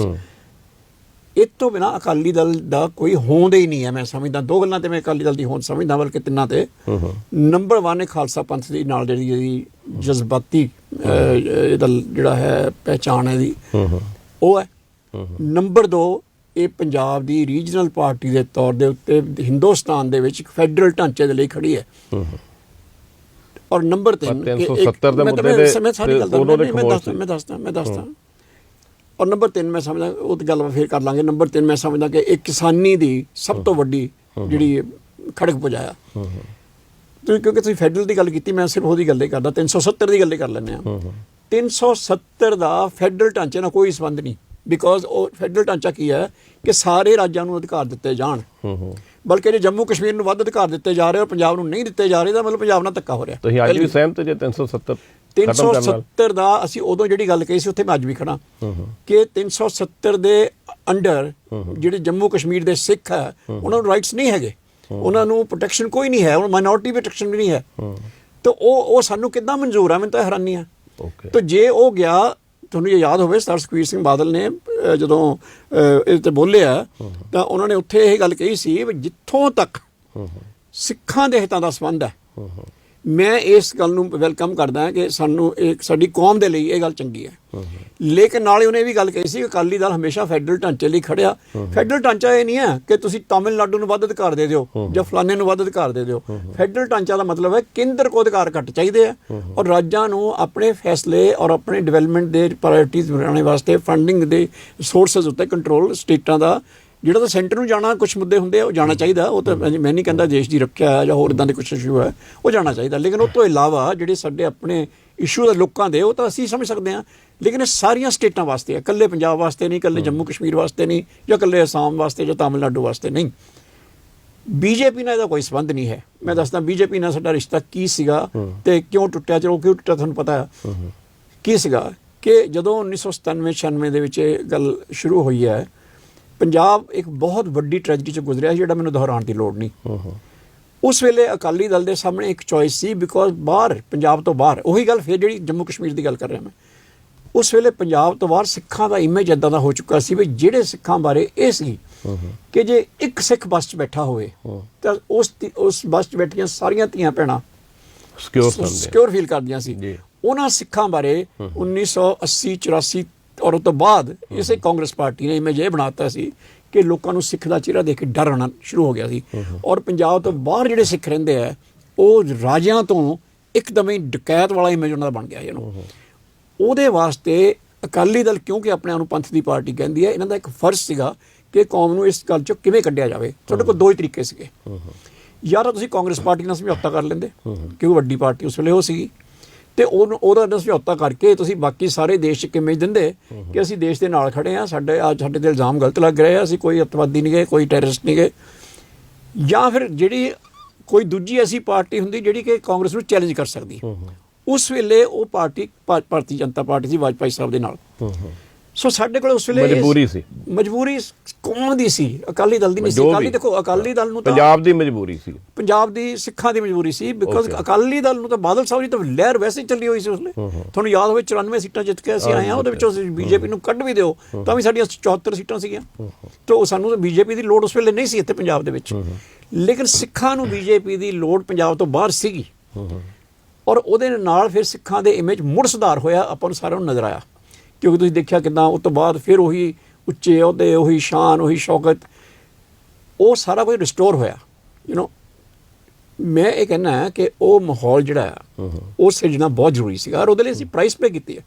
ਪ੍ਰਾਈਸ ਆਹੀ ਪੇ ਕੀਤੀ ਜਿਹੜੀ ਤੁਸੀਂ ਕਹਿ ਰਹੇ ਹੋ ਕਿ ਸਾਡੇ ਤੇ ਸਵਾਲ ਆ ਗਿਆ ਵੀ ਤੁਸੀਂ ਜੀ ਬੀਜੇਪੀ ਨਾਲ ਰਲ ਕੇ ਫੈਡਰਲਿਜ਼ਮ ਛੱਡਤੀ। ਇਸ ਗੱਲ ਦਾ ਫੈਡਰਲਿਜ਼ਮ ਹੋਣ ਜਾਂ ਨਾ ਹੋਣ ਨਾਲ ਕੋਈ ਸੰਬੰਧ ਨਹੀਂ, ਕਿਉਂਕਿ ਇਹ ਕੌਮ ਦਾ ਇੱਕ ਇਸ਼ੂ ਸੀਗਾ। ਜੀ ਆਪਾਂ ਥੋੜਾ ਅੱਗੇ ਵਧੀਏ। ਜੀ ਤੁਸੀਂ ਇੱਕ ਕਲੇਮ ਕਰਦੇ ਜੇ ਵੀ ਜਿਹੜਾ ਅਕਾਲੀ ਦਲ ਆ ਇਹ ਕਿਸਾਨੀ ਦੇ ਆਧਾਰ ਤੇ ਕਿਸਾਨ ਹੀ ਇਹਦਾ ਜਿੰਦ ਜਾਨ ਨੇ। ਬਿਲਕੁਲ। ਪਰ ਕਿਸਾਨ ਕਿਉਂ ਮੂੰਹ ਮੋੜ ਗਏ? ਭਾਵੇਂ ਖੇਤੀ ਕਾਨੂੰਨ ਬਣੇ, ਐਕਟ ਬਣੇ, ਬਿੱਲ ਬਣੇ, ਸਾਰਾ ਕੁਝ ਹੋਇਆ, ਉਸ ਦੌਰ ਵੱਲ ਬਹੁਤਾ ਨਹੀਂ ਜਾਂਦਾ। ਪਹਿਲਾਂ ਸਪੋਰਟ ਕਰਦੀ ਰਹੀ, ਦਿਸ ਰਿਹਾ ਸੀ ਵੀ ਸ਼੍ਰੋਮਣੀ ਅਕਾਲੀ ਦਲ। ਚਲੋ ਬਾਅਦ 'ਚ ਇਹ ਗੱਲ ਕਹੀ ਵੀ ਅਸੀਂ ਲੋਕ ਆਵਾਜ਼ ਸੁਣ ਕੇ ਜਾਂ ਅਸੀਂ ਇਹ ਗੱਲ ਦੇਖ ਕੇ ਵੀ ਇਹ ਗਲਤ ਹੈ, ਵਜ਼ੀਰੀਆਂ ਵੀ ਛੱਡੀਆਂ, ਸਾਂਝ ਵੀ ਤੋੜੀ। ਪਰ ਅੱਜ ਵੀ ਕਿਤੇ ਨਾ ਕਿਤੇ ਲੱਗਦਾ ਵੀ ਕਿਸਾਨਾਂ ਨੇ ਮੂੰਹ ਮੋੜਿਆ। ਮੈਨੂੰ ਉਹ ਦਿਨ ਯਾਦ ਆ, ਸ਼੍ਰੋਮਣੀ ਅਕਾਲੀ ਦਲ ਦਿੱਲੀ ਕਿਸਾਨੀ ਅੰਦੋਲਨ ਦੀ ਹਮਾਇਤ 'ਚ ਪ੍ਰੋਟੈਸਟ ਕਰਨ ਜਾ ਰਿਹਾ ਸੀ ਤੇ ਸ਼੍ਰੋਮਣੀ ਅਕਾਲੀ ਦਲ ਦੇ ਲੀਡਰਾਂ ਨੂੰ ਕਿਸਾਨ ਹੀ ਜਿਹੜੇ ਰੋਕ ਕੇ ਤੇ ਉਹਨਾਂ ਵਿਰੁੱਧ ਨਾਅਰੇਬਾਜ਼ੀ ਕਰ ਰਹੇ, ਕਾਲੇ ਝੰਡੇ ਦਿਖਾ ਰਹੇ ਸੀ। ਇਹ ਫਰਕ ਜਿਹਾ ਕਿਉਂ ਪਿਆ? ਦੇਖੋ, ਮੈਂ ਇੱਕ ਬੇਨਤੀ ਕਰਾਂ। ਪਹਿਲੀ ਗੱਲ ਤਾਂ ਮੈਂ ਬਹੁਤ ਬਰੀਫਲੀ, ਕਿਉਂਕਿ ਆਪਣੇ ਕੋਲ ਸਮਾਂ ਘੱਟ ਹੈ, ਜੀ ਦੱਸਦਾ ਕਿ ਜਿਹੜਾ ਸਾਡਾ ਬਿੱਲਾਂ ਉੱਤੇ ਸਾਡਾ ਜੋ ਵੀ ਸਟੈਂਡ ਸੀਗਾ, ਕਹਿੰਦੇ ਨੇ ਇਹ ਤਾਂ ਕੈਬਨਿਟ 'ਚ ਬੈਠੀ ਸੀ, ਰੋਕ ਸਕਦੀ ਸੀ, ਬੀਬੀ ਬਾਦਲ ਸਿੰਘ ਬਾਰੇ ਕਹਿੰਦੇ ਆ। ਪਹਿਲੀ ਗੱਲ ਤਾਂ ਕੋਈ ਇੱਕ ਮਿਨਿਸਟਰ ਨਹੀਂ ਰੋਕ ਸਕਦਾ। ਉਹ ਸਿਰਫ ਇੰਨਾ ਕਰ ਸਕਦਾ ਹੁੰਦਾ ਕਿ ਆਪਣੀ ਰਾਏ ਦੇ ਸਕਦਾ, ਡਿਸੈਂਟ ਦੇ ਸਕਦਾ। ਜੇ ਫਿਰ ਵੀ ਉਹਦੀ ਨਾ ਮੰਨੀ ਜਾਵੇ ਤਾਂ ਇੱਕ ਸਮਾਂ ਹੁੰਦਾ ਹੈ ਜਦੋਂ ਉਹਨੇ ਫੈਸਲਾ ਲੈਣਾ ਹੁੰਦਾ। ਉਹ ਕੈਬਨਿਟ ਦਾ ਫੈਸਲਾ ਨਹੀਂ, ਕੈਬਨਿਟ ਦੇ ਟਾਈਮ ਤੇ ਨਹੀਂ ਹੁੰਦਾ ਹੈ, ਕਿਉਂਕਿ ਬਿੱਲ ਕੈਬਨਿਟ ਨਹੀਂ ਬਣਾਉਂਦੀ, ਬਿੱਲ ਬਣਾਉਂਦੀ ਹੈ ਪਾਰਲੀਮੈਂਟ। ਠੀਕ ਹੈ। ਕੈਬਨਿਟ ਤੁਸੀਂ ਸਿਰਫ ਇਹ ਦੱਸ ਸਕਦੇ ਹੁੰਦੇ ਆ ਕਿ ਮੇਰਾ ਵਿਊ ਆ, ਮੈਂ ਇਹ ਫੀਲ ਕਰਦੀ ਹਾਂ ਇੱਦਾਂ ਨਾ ਕਰੋ, ਕਰਾਂਗੇ ਤਾਂ ਨੁਕਸਾਨ ਹੋ ਜਾਏਗਾ। ਕੋਈ ਨੋਟ ਦਿੱਤਾ ਨਹੀਂ, ਨੋਟ ਤੇ ਇਦਾਂ ਦਾ ਲਿਖ ਕੇ ਤਾਂ ਕੋਈ ਵੀ ਨਹੀਂ ਦਿੰਦਾ ਹੈ। ਉਹ ਤਾਂ ਡਿਸਕਸ਼ਨ ਹੁੰਦੀ ਹੈ। ਉਹ ਡਿਸਕਸ਼ਨ ਹੋਈ, ਡਿਸਕਸ਼ਨ 'ਚ ਪ੍ਰਾਈਮ ਮਿਨਿਸਟਰ ਸਾਹਿਬ ਨੇ ਔਰ ਦੂਜੇ ਕੀ ਸੀ ਐਗਰੀਕਲਚਰ ਮਿਨਿਸਟਰ ਉਹਨਾਂ ਨੇ ਕਿਹਾ ਵੀ ਦੇਖੋ ਇਹ ਤਾਂ ਸਿਰਫ ਆਰਡੀਨੈਂਸ ਹੈ, ਇਹ ਆਰਡੀਨੈਂਸ ਜਾਰੀ ਹੋ ਲੈਂਦਾ। ਆਰਡੀਨੈਂਸ ਤਾਂ ਮਿਨਿਸਟਰ ਨੇ ਜਾਰੀ ਨਹੀਂ ਕਰਨਾ ਹੁੰਦਾ, ਉਹ ਤਾਂ ਹੋਮ ਮਿਨਿਸਟਰ ਔਰ ਪ੍ਰਾਈਮ ਮਿਨਿਸਟਰ ਨੇ ਕਰਨਾ ਹੁੰਦਾ। ਵੀ ਉਹ ਹੋ ਜਾਏ ਜਦੋਂ ਅਸੀਂ ਬਿੱਲ ਬਣਾਵਾਂਗੇ ਨਾ, ਆਪਾਂ ਕਿਸਾਨਾਂ ਨਾਲ ਗੱਲ ਕਰ ਲਾਂਗੇ। ਅੱਛਾ, ਲੇਕਿਨ ਇਹ 'ਚ ਆਹ ਫਾਇਦਾ ਹੈ, ਚਾਹ ਫਾਇਦਾ ਹੈ, ਚਾਹ ਫਾਇਦਾ। ਤੁਸੀਂ ਫਾਇਦੇ ਜਾ ਕੇ ਦੱਸ ਦਿਓ ਉਹਨਾਂ ਨੂੰ, ਕਿਸਾਨਾਂ ਨੂੰ, ਜਿਹੜੇ ਕਿ ਅਸੀਂ ਦੱਸਿਆ ਕਿ। ਲੇਕਿਨ ਜੇ ਕਿਸਾਨ ਨਹੀਂ ਮੰਨਣਗੇ ਤਾਂ ਆਪਾਂ ਤੁਹਾਨੂੰ ਵਾਅਦਾ ਕਰਦੇ ਹਾਂ ਕਿ ਆਪਾਂ ਕਿਸਾਨਾਂ ਨਾਲ ਬੈਠ ਕੇ ਹੀ 'ਚ ਫੈਸਲਾ ਕਰ ਲਾਂਗੇ। ਓਕੇ। ਅਸੀਂ ਇਹ ਗੱਲ ਉਦੋਂ ਵੀ ਸਪਸ਼ਟ ਕੀਤੀ ਸੀ, ਅਖਬਾਰਾਂ ਵਿੱਚ ਵੀ ਕੀਤੀ ਸੀ, ਬਲਕਿ ਇੱਥੇ ਤੱਕ ਅਖਬਾਰਾਂ 'ਚ ਨਹੀਂ, ਤੁਸੀਂ ਵੀਡੀਓ ਕੱਢੋ ਪੁਰਾਣੇ, ਕਿਸਾਨ ਜਥੇਬੰਦੀਆਂ ਨਾਲ, ਸਾਰੀਆਂ ਕਿਸਾਨ ਜਥੇਬੰਦੀਆਂ ਨਾਲ ਮੀਟਿੰਗ ਹੋਈ ਸੀ ਸਰਦਾਰ ਸੁਖਬੀਰ ਸਿੰਘ ਬਾਦਲ ਦੀ, ਜਿਸ ਵਿੱਚ ਸਰਦਾਰ ਸੁਖਬੀਰ ਸਿੰਘ ਬਾਦਲ ਨੇ ਇਹ ਕਿਹਾ ਸੀ ਕਿ ਸਾਨੂੰ ਇਹ ਕਿਹਾ ਗਿਆ ਵਿੱਚ ਆਹ ਫਾਇਦੇ ਆ, ਇਹਨਾਂ ਗੱਲਾਂ 'ਚ ਮੈਨੂੰ ਵੀ ਠੀਕ ਲੱਗ ਰਿਹਾ, ਆਹ ਠੀਕ ਲੱਗ ਰਿਹਾ, ਆਹ ਠੀਕ ਲੱਗ ਰਿਹਾ, ਲੇਕਿਨ ਮੈਂ ਬਿੱਲ ਨੂੰ ਠੀਕ ਨਹੀਂ ਕਹਿ ਰਿਹਾ। ਅਸੀਂ ਤੁਹਾਨੂੰ ਇਹ ਭਰੋਸਾ ਦਿਵਾਉਂਦੇ ਹਾਂ, ਔਰ ਮੇਰਾ ਉਹਨਾਂ ਨੇ ਕਿਹਾ ਸੀ ਮੇਰਾ ਤੁਹਾਡੇ ਨਾਲ ਲਿਖ ਕੇ ਲੈ ਲਓ ਵਾਅਦਾ ਮੇਰੇ ਤੋਂ, ਕਿ ਅਸੀਂ ਜੋ ਮਰਜ਼ੀ ਹੋਰ ਗੱਲਾਂ ਹੋਣ, ਲੇਕਿਨ ਕਿਸਾਨੀ ਬਿੱਲਾਂ ਉੱਤੇ ਅਸੀਂ ਫੈਸਲਾ ਉਹ ਲਵਾਂਗੇ ਜੋ ਤੁਸੀਂ ਲਓਗੇ। ਜੇ ਤੁਸੀਂ ਕਹੋਗੇ ਕਿ ਅਸੀਂ ਮੋਹਰੇ ਹੋ ਕੇ ਲੜੀਏ, ਅਸੀਂ ਮੋਹਰੇ ਹੋ ਕੇ ਲੜਾਂਗੇ। ਜੇ ਤੁਸੀਂ ਕਹੋਗੇ ਤੁਸੀਂ ਮੋਹਰੇ ਹੋ ਕੇ ਲੜੋਗੇ, ਅਸੀਂ ਪਿੱਛੇ ਬੈਠੀਏ, ਅਸੀਂ ਪਿੱਛੇ ਬੈਠਾਂਗੇ। ਜੇ ਤੁਸੀਂ ਕਹੋਗੇ ਸਟੇਜ ਤੇ ਆ ਜਾਓ, ਸਟੇਜ ਤੇ ਚੜਾਂਗੇ। ਜੇ ਤੁਸੀਂ ਕਹੋਗੇ ਅਸੀਂ ਸਟੇਜ ਤੇ ਚੜਾਂਗੇ, ਤੁਸੀਂ ਥੱਲੇ ਬੈਠੋ, ਅਸੀਂ ਥੱਲੇ ਬੈਠਾਂਗੇ। ਇਸ ਇਸ਼ੂ ਤੇ ਅਸੀਂ 200% ਸਾਡੇ ਨਾਲ ਆ। ਇਹ ਗੱਲਾਂ ਅਖਬਾਰਾਂ 'ਚ ਵੀ ਛਪੀਆਂ ਉਸ ਵੇਲੇ ਔਰ ਵੀਡੀਓਜ਼ ਵੀ ਆਏ। ਉਸ ਤੋਂ ਬਾਅਦ ਫਿਰ ਜਦੋਂ ਹੋਇਆ, ਦੇਖੋ ਬਿੱਲ ਪਾਰਲੀਮੈਂਟ ਨੇ ਬਣਾਉਣੇ ਹੁੰਦੇ, ਪਾਰਲੀਮੈਂਟ 'ਚ ਆਈ। ਅਸੀਂ ਉਸ ਤੋਂ ਪਹਿਲਾਂ ਬਿਆਨ ਦਿੱਤਾ ਇੱਕ ਕਿ ਜੇ ਪਾਰਲੀਮੈਂਟ 'ਚ ਬਿੱਲ ਲਿਆਂਦਾ ਗਿਆ ਤਾਂ ਅਸੀਂ ਮਿਨਿਸਟਰੀ ਵੀ ਛੱਡਾਂਗੇ ਤੇ ਅਲਾਇੰਸ ਵੀ ਛੱਡਾਂਗੇ। ਇਹ ਗੱਲ ਤੁਹਾਡੀ ਜਸਟੀਫਿਕੇਸ਼ਨ ਨੂੰ ਮੰਨ ਕਿਉਂ ਨਹੀਂ ਰਹੇ ਕਿਸਾਨ? ਮੈਂ ਇਹ ਸਮਝਦਾ ਹਾਂ ਕਿ ਕਿਸਾਨ ਮੰਨਦੇ ਆ। ਦੇਖੋ ਮੇਰਾ ਆਪਣਾ ਮੈਂ ਦੱਸਦਾ, ਓਕੇ ਉਸ ਵੇਲੇ ਵੀ ਜਿਹੜੇ ਪ੍ਰੋਟੈਸਟ ਹੋਏ ਸੀਗੇ, ਦੇਖੋ ਹੁਣ ਗੱਲ ਹੌਲੀ ਹੌਲੀ ਸਾਹਮਣੇ ਆ ਰਹੀ ਹੈ। ਮੇਰਾ ਖਿਆਲ ਲੋਕਾਂ ਨੂੰ ਦੇਖ ਲੈਣਾ ਚਾਹੀਦਾ ਕਿ ਸਾਹਮਣੇ ਆ ਰਹੀ ਕਿ ਨਹੀਂ ਆ ਰਹੀ। ਕੁਛ ਜਥੇਬੰਦੀਆਂ ਦੀਆਂ, ਮੈਂ ਕਿਸੇ ਦਾ ਨਾਂ ਨਹੀਂ ਲੈਂਦਾ, ਕੁਛ ਜਥੇਬੰਦੀਆਂ ਦੇ ਆਪਣੇ, ਕੁਛ ਉਹਨਾਂ ਵਿੱਚ ਇੰਡੀਵਿਜੂਅਲ ਐਸੇ ਕੁਛ ਲੋਕ ਇੱਦਾਂ ਦੇ ਸੀਗੇ ਜਿਨ੍ਹਾਂ ਦੇ ਆਪਣੇ ਸਿਆਸੀ ਐਂਬੀਸ਼ਨ ਸੀਗੇ, ਆਪਣੀਆਂ ਸਿਆਸੀ ਇੱਛਾਵਾਂ ਸੀਗੀਆਂ। ਮੈਂ ਨਹੀਂ ਕਹਿੰਦਾ ਗਲਤ ਸੀਗੀਆਂ, ਠੀਕ ਹੈ ਸੀਗੀਆਂ, ਲੇਕਿਨ ਉਹਨਾਂ ਨੂੰ ਲੱਗਦਾ ਸੀ ਵੀ ਜੇ ਅਕਾਲੀ ਦਲ ਹੀ ਕਿਸਾਨਾਂ ਦਾ ਚੈਂਪੀਅਨ ਬਣਿਆ ਰਹੇਗਾ ਤਾਂ ਫਿਰ ਅਸੀਂ ਵੀ ਜੇ ਲੀਡਰ ਬਣਨਾ ਤਾਂ ਅਸੀਂ ਕਿੱਦਾਂ ਬਣਾਂਗੇ। ਉਸ ਵੇਲੇ ਤਾਂ ਸਾਰੇ ਕਹਿੰਦੇ ਸੀ ਨਹੀਂ ਅਸੀਂ ਤਾਂ ਗੈਰ ਸਿਆਸੀ ਹਾਂ, ਅਸੀਂ ਤਾਂ ਸਾਡਾ ਤਾਂ ਸਿਆਸਤ ਨਾਲ ਕੋਈ ਲੈਣ ਦੇਣ ਨਹੀਂ ਗਾ। ਲੇਕਿਨ ਜਿਹੜੇ ਸਾਡੇ ਵਿਰੋਧ ਕਰਦੇ ਸੀ ਉਸ ਵੇਲੇ, ਉਹ ਹੁਣ ਸਾਹਮਣੇ ਆ ਤਾਂ ਗਈ ਹੈ ਗੱਲ। ਮੈਂ ਉਹਨਾਂ ਦਾ ਹੱਕ ਹੈ, ਮੈਂ ਨਹੀਂ ਕਹਿੰਦਾ ਗਲਤ ਕਰ ਰਹੇ, ਉਹਨਾਂ ਦਾ ਹੱਕ ਹੈ। ਉਹਨਾਂ ਨੂੰ ਪਾਰਟੀ ਬਣਾਉਣ ਦਾ ਵੀ ਹੱਕ ਹੈ, ਮੋਰਚਾ ਬਣਾਉਣ ਦਾ ਵੀ ਹੱਕ ਹੈ। ਆ ਜਿਹੜਾ ਕੀ ਇਹਦਾ ਨਾਂ ਹੈਗਾ, ਰਾਘਵ ਚੱਡਾ, ਕਹਿੰਦਾ ਇਹਨਾਂ ਦਾ ਆਮ ਆਦਮੀ ਪਾਰਟੀ ਤੇ ਬਹੁਤ ਪਰੇਸ਼ਾਨ ਹੈ। ਉਹਨਾਂ ਨੇ ਕਿਹਾ ਵੀ ਇਹ ਇਲੈਕਸ਼ਨ ਲੜ ਰਹੇ ਨੇ ਔਰ Bharatiya Janata party out of ਵੇ ਜਾ ਕੇ ਇਹਨਾਂ ਦੀ ਪਾਰਟੀ ਰਜਿਸਟਰਡ ਕਰਵਾ ਰਹੀ ਹੈ। ਔਰ ਕੇਜਰੀਵਾਲ ਸਾਹਿਬ ਨੇ ਤਾਂ ਇਹ ਵੀ ਕਹਿ ਦਿੱਤਾ ਵੀ ਇਹਨਾਂ ਦੇ ਸੰਯੁਕਤ ਸਮਾਜ ਮੋਰਚੇ ਦੇ ਇਲੈਕਸ਼ਨ ਲੜਨਾ ਸਾਨੂੰ ਥੋੜਾ ਬਹੁਤਾ ਪੋਲੀਟੀਕਲੀ ਨੁਕਸਾਨ ਹੋਊਗਾ। ਦੇਖੋ ਜਿਹੜਾ ਤਾਂ ਉਹਨੇ ਕਿਹਾ ਪੋਲੀਟੀਕਲੀ ਨੁਕਸਾਨ ਹੋਊਗਾ, ਉਹ ਤਾਂ ਕਹਿੰਦੇ ਹੁੰਦੇ ਆ ਵੀ ਸਿਰ ਚੜ ਕੇ ਬੋਲਿਆ, ਸੱਚਾਈ ਜਿਹੜੀ ਉਹ ਬੋਲੀ ਹੈ, ਉਹਦਾ ਨੁਕਸਾਨ ਤਾਂ ਉਹਦਾ ਹੋ ਚੁੱਕਾ ਆ। ਉਹ ਤਾਂ ਮੋਰਚਾ ਹੁੰਦਾ ਨਾ ਹੁੰਦਾ, ਉਹਦੀ ਕ੍ਰੈਡੀਬਿਲਿਟੀ ਖਤਮ ਹੋ ਚੁੱਕੀ ਹੈ। ਉਹ ਤਾਂ ਕਹਿੰਦੇ ਸਰਕਾਰ ਬਣੀ ਪਈ ਸਾਡੀ। ਮੈਂ ਤਾਂ ਚਲੋ ਇਹ ਤਾਂ ਪਿਛਲੀ ਵਾਰੀ 100 ਸੀਟਾਂ ਕਹਿੰਦੇ ਆਈਆਂ ਪਈਆਂ ਨੇ, ਤਾਂ ਸਾਰਾ ਕੁਝ ਬਣਿਆ ਪਿਆ ਸੀ ਇਹਨਾਂ ਦਾ। ਔਰ ਚ ਨਹੀਂ ਹੋ ਜਾਂਦਾ ਸਰਵੇ ਹਜੇ ਬੜੇ ਆਉਣਗੇ ਜੀ, 117 ਚੋਂ 112 ਇਹਨਾਂ ਦੀਆਂ ਆ ਰਹੀਆਂ, ਫਲਾਨਾ, ਇਹ ਬੜਾ ਕੁਛ ਆਏਗਾ ਜੀ। ਕੌਣ ਕਰਵਾਉਂਦਾ? ਅਕਾਲੀ ਦਲ ਵੀ ਕਰਵਾ ਲਿਆ। ਸਾਨੂੰ ਤਾਂ ਇਸ ਗੱਲ ਦਾ ਪਤਾ ਆ ਕਿ ਸਾਡੇ ਬੰਦੇ ਜਿਹੜੇ ਆ ਜਿਹਨਾਂ 'ਚ ਅਸੀਂ ਸਾਰਾ ਦਿਨ ਵਿਚਰਦੇ ਆ, ਉਹਨਾਂ ਨੂੰ ਸਰਵੇ ਜ਼ਿਆਦਾ ਜ਼ਰੂਰੀ ਹੈ ਕਿ ਸਾਹਮਣੇ ਜੋ ਦੂਜੇ ਨਾਲ ਰੋਜ਼ ਗੱਲਾਂ ਕਰਦੇ ਆ ਉਹ ਜਿੱਤ ਰਹੇ। ਮੈਂ ਦੇਖੋ ਉਹ ਕਾਲਪੁਰਖ ਦੱਸਦਾ, ਮੈਂ ਨਹੀਂ ਕਹਿੰਦਾ ਕਿ ਅਸੀਂ ਜਿੱਤ ਰਹੇ ਹਾਂ, ਪਰ ਸਾਨੂੰ ਇੰਨਾ ਪਤਾ ਆ ਕਿ ਜਿਹੜੇ ਸਾਡੇ ਸਰਵੇ ਆਣੇ ਆ ਸਭ ਝੂਠ ਹੈ। ਔਰ ਗਰਾਊਂਡ ਦੇ ਇਸ ਲਈ ਸਿਰਫ ਅਕਾਲੀ ਦਲ ਖੜਾ ਹੈ, ਹੋਰ ਕੋਈ ਪਾਰਟੀ ਸਾਡੇ ਚੱਲ। ਇੱਕ ਮਿੰਟ ਗੱਲ ਪੂਰੀ ਕਰਨਾ, ਕੋਈ ਪਾਰਟੀ ਹੋਰ ਗਈ ਨਹੀਂ। ਲੇਕਿਨ ਜਿਹੜੇ ਬੰਦੇ ਉਸ ਵੇਲੇ ਕਾਲੇ ਝੰਡੇ ਚੱਕੇ ਸਾਡੇ ਤੁਰੇ ਫਿਰਦੇ ਸੀਗੇ, ਅਸੀਂ ਉਸ ਵੇਲੇ ਇੱਕ ਇਸ਼ਾਰੇ ਨਾਲ ਗੱਲ ਕਰਦੇ ਸੀ ਵੀ ਤੁਸੀਂ ਆਪਣੀਆਂ ਸਿਆਸੀ ਗੱਲਾਂ ਨੂੰ ਕਿਸਾਨੀ ਨਾਲ ਨਾ ਲਿਆਓ, ਤੁਸੀਂ ਸਾਡਾ ਵਿਰੋਧ ਇਸ ਕਰਕੇ ਨਾ ਕਰੋ, ਅਸੀਂ ਸਿਆਸੀ ਕੰਮ ਕਰ ਰਹੇ ਹਾਂ। ਔਰ ਖੁਦ ਕਿਸਾਨ ਜਥੇਬੰਦੀਆਂ ਨੇ ਵੀ ਉਸ ਵੇਲੇ ਵੀ ਅਕਾਲੀ ਦਲ ਦੇ ਖਿਲਾਫ ਜੋ ਪ੍ਰੋਟੈਸਟ ਕੀਤੇ ਗਏ ਸੀ ਉਹਨਾਂ ਨੂੰ ਗਲਤ ਕਿਹਾ ਸੀ। ਉਗਰਾਹਾਂ ਸਾਹਿਬ ਨੇ ਗਲਤ ਕਿਹਾ ਸੀ, ਹੋਰ ਕਈ ਜਥੇਬੰਦੀਆਂ ਨੇ ਗਲਤ ਕਿਹਾ ਸੀਗਾ। ਔਰ ਹੁਣ ਗੱਲ ਸਾਹਮਣੇ ਆ ਗਈ ਵੀ ਸਾਡਾ ਵਿਰੋਧ ਕਿਉਂ ਕਰ ਰਹੇ ਸੀਗੇ। ਅਸਲੀ ਕਿਸਾਨ ਨਹੀਂ ਸੀ ਕਰ ਰਹੇ, ਜਿਨ੍ਹਾਂ ਦੀਆਂ ਆਪਣੀਆਂ ਇੱਛਾਵਾਂ ਸੀਗੀਆਂ ਕੋਈ, ਉਹ ਹੁਣ ਸਾਹਮਣੇ ਆ ਗਈਆਂ ਨੇ। ਔਰ ਮੈਂ ਕਹਿੰਦਾ, ਅੱਜ ਵੀ ਕਹਿੰਦਾ, ਉਹਨਾਂ ਦਾ ਹੱਕ ਹੈ, ਉਹਨਾਂ ਦਾ ਮੋਰਚਾ ਬਣਾਉਣ ਦਾ ਵੀ ਹੱਕ ਹੈ, ਇਲੈਕਸ਼ਨ ਲੜਨ ਦਾ ਵੀ ਹੱਕ ਹੈ, ਪੂਰਾ ਉਹਨਾਂ ਦਾ ਹੱਕ ਹੈ। ਸਤਿਕਾਰ ਕਰਦੇ ਇਸ ਗੱਲ ਦਾ। ਤੁਹਾਡੀਆਂ ਵੋਟਾਂ ਨਹੀਂ ਕੱਟੀਆਂ ਜਾਣਗੀਆਂ? ਦੇਖੋ ਮੈਂ ਪੰਜਾਬ ਦੀ ਇੱਕ ਸਥਿਤੀ ਸਮਝਦਾ ਜੀ, ਉਹ ਮੈਂ ਸਮਝਦਾ ਵੀ ਕੁਛ ਲੋਕ, ਪੰਜਾਬ ਦੀ ਸਥਿਤੀ ਹੈ ਜੋ ਸ਼ੁਰੂ 'ਚ ਆਪਾਂ ਗੱਲ ਕੀਤੀ ਸੀ ਵੀ ਸਾਰੇ ਅਕਾਲੀ ਦਲ ਨੂੰ ਕਿਉਂ ਮਾੜਾ ਕਹਿੰਦੇ ਆ। ਪੰਜਾਬ ਦੀ ਇੱਕ ਸਥਿਤੀ ਹੈ ਕਿ ਜਾਂ ਤਾਂ ਲੋਕ ਅਕਾਲੀ ਦਲ ਦੇ ਨਾਲ ਹੈ ਤੇ ਕੁਛ ਲੋਕ ਅਕਾਲੀ ਦਲ ਦੇ ਖਿਲਾਫ ਹੈ। ਜਿਹੜੇ ਲੋਕ ਸਾਡੇ ਖਿਲਾਫ ਹੈ ਉਹ ਅਸੀਂ ਸੋਨੇ ਦੇ ਬਣ ਕੇ ਆਈ ਜਾਈਏ, ਉਹਨਾਂ ਨੇ ਇਹੀ ਕਹੀ ਜਾਣਾ ਨਾ ਜੀ ਇਹ ਤਾਂ ਖਾ ਗਏ ਜੀ, ਇਹ ਤਾਂ ਲੁੱਟ ਗਏ ਜੀ, ਲੁੱਟਿਆ ਜੀ, ਕੁੱਟਿਆ ਜੀ, ਡਰੱਗ ਵੀ ਇਹਨਾਂ ਦਾ ਜੀ, ਬੇਅਦਬੀ ਵੀ ਇਹਨਾਂ ਨੇ ਕਰਾਈ, ਫਲਾਨਾ ਵੀ ਇਹਨਾਂ ਨੇ। ਉਹਨਾਂ ਨੂੰ ਸਾਡੇ ਕੋਈ ਚੰਗਾ ਨਜ਼ਰ ਨਹੀਂ ਆਉਂਦਾ। ਉਹਨਾਂ ਕਿਉਂ ਨਹੀਂ ਆਉਂਦਾ? ਕਿਉਂ ਨਹੀਂ? ਕਿਉਂਕਿ ਉਹਨਾਂ ਨੂੰ ਸੂਟ ਨਹੀਂ ਕਰਦਾ, ਉਹਨਾਂ ਦਾ ਆਪਣਾ ਹਿੱਤ ਹੋਰ ਹੈ।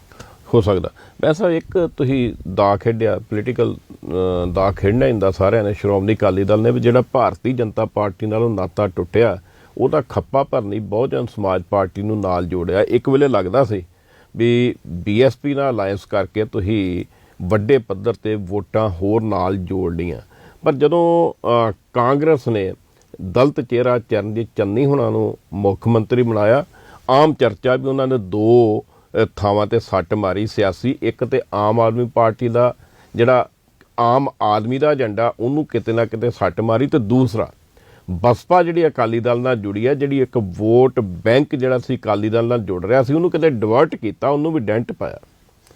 ਦੇਖੋ ਬਹੁਤ ਖਾਲਸਾ ਪੰਥ ਦੇ ਦੋ ਸਰਵਉੱਚ ਮੈਂ ਸਮਝਦਾ ਹੁੰਦਾ ਜਿਹੜੇ ਅਹੁਦੇ ਨੇ, ਇੱਕ ਹੈ ਸ਼੍ਰੋਮਣੀ ਗੁਰਦੁਆਰਾ ਪ੍ਰਬੰਧਕ ਕਮੇਟੀ ਦੇ ਪ੍ਰਧਾਨ ਜੀ, ਉਹਨਾਂ ਤੋਂ ਵੀ ਉੱਪਰ ਸ੍ਰੀ ਅਕਾਲ ਤਖਤ ਸਾਹਿਬ ਦੇ ਜਥੇਦਾਰ ਸਾਹਿਬ ਜੀ। ਤੁਹਾਨੂੰ ਸ਼ਾਇਦ ਆਮ ਲੋਕਾਂ ਨੂੰ ਨਾ ਪਤਾ ਹੋਵੇ, ਉਹ ਦੋਨੋਂ ਹੀ ਜਿਹੜੇ ਨੇ, ਹਾਲਾਂਕਿ ਆਪਾਂ ਉਸ ਨਹੀਂ ਯਕੀਨ ਨਹੀਂ ਕਰਦੇ ਇਸ ਗੱਲ ਦੇ ਵਿੱਚ, ਲੇਕਿਨ ਉਹ ਦੋਨੋਂ ਹੀ ਜਿਹੜੇ ਨੇ ਉਹ ਬੈਕਵਰਡ ਕਲਾਸਿਸ ਜਿਹੜੀਆਂ ਨੂੰ ਆਪਾਂ ਕਹਿੰਦੇ ਸੀ ਉਹਨਾਂ ਨੂੰ ਬਿਲੋਂਗ ਕਰਦੇ ਨੇ। ਤਾਂ ਅਸੀਂ ਡਿਪਟੀ ਸੀਐਮ ਤੱਕ ਹੁਣ ਰਹੀ ਚੰਨੀ ਸਾਹਿਬ ਦੀ ਗੱਲ, ਚੰਨੀ ਸਾਹਿਬ ਨੂੰ ਦਲਿਤਾਂ ਨੂੰ ਜ਼ਲੀਲ ਕਰਨ ਲਈ ਕਰ ਰਹੇ ਨੇ ਇਹ। ਜੇ ਤੁਸੀਂ ਉਹਨਾਂ ਨੂੰ ਮੁੱਖ ਮੰਤਰੀ ਬਣਾਇਆ ਤਾਂ ਰੋਜ਼ ਉਹਨਾਂ ਦੀ ਫਿਰ ਪੱਗ ਕਿਉਂ ਲਹਾ ਰਹੇ ਹੋ, ਰੋਜ਼ ਸਿੱਧੂ ਦੇ ਕੋਲੋਂ ਉਹਨੂੰ ਜ਼ਲੀਲ ਕਿਉਂ ਕਰਾ ਰਹੇ ਹੋ?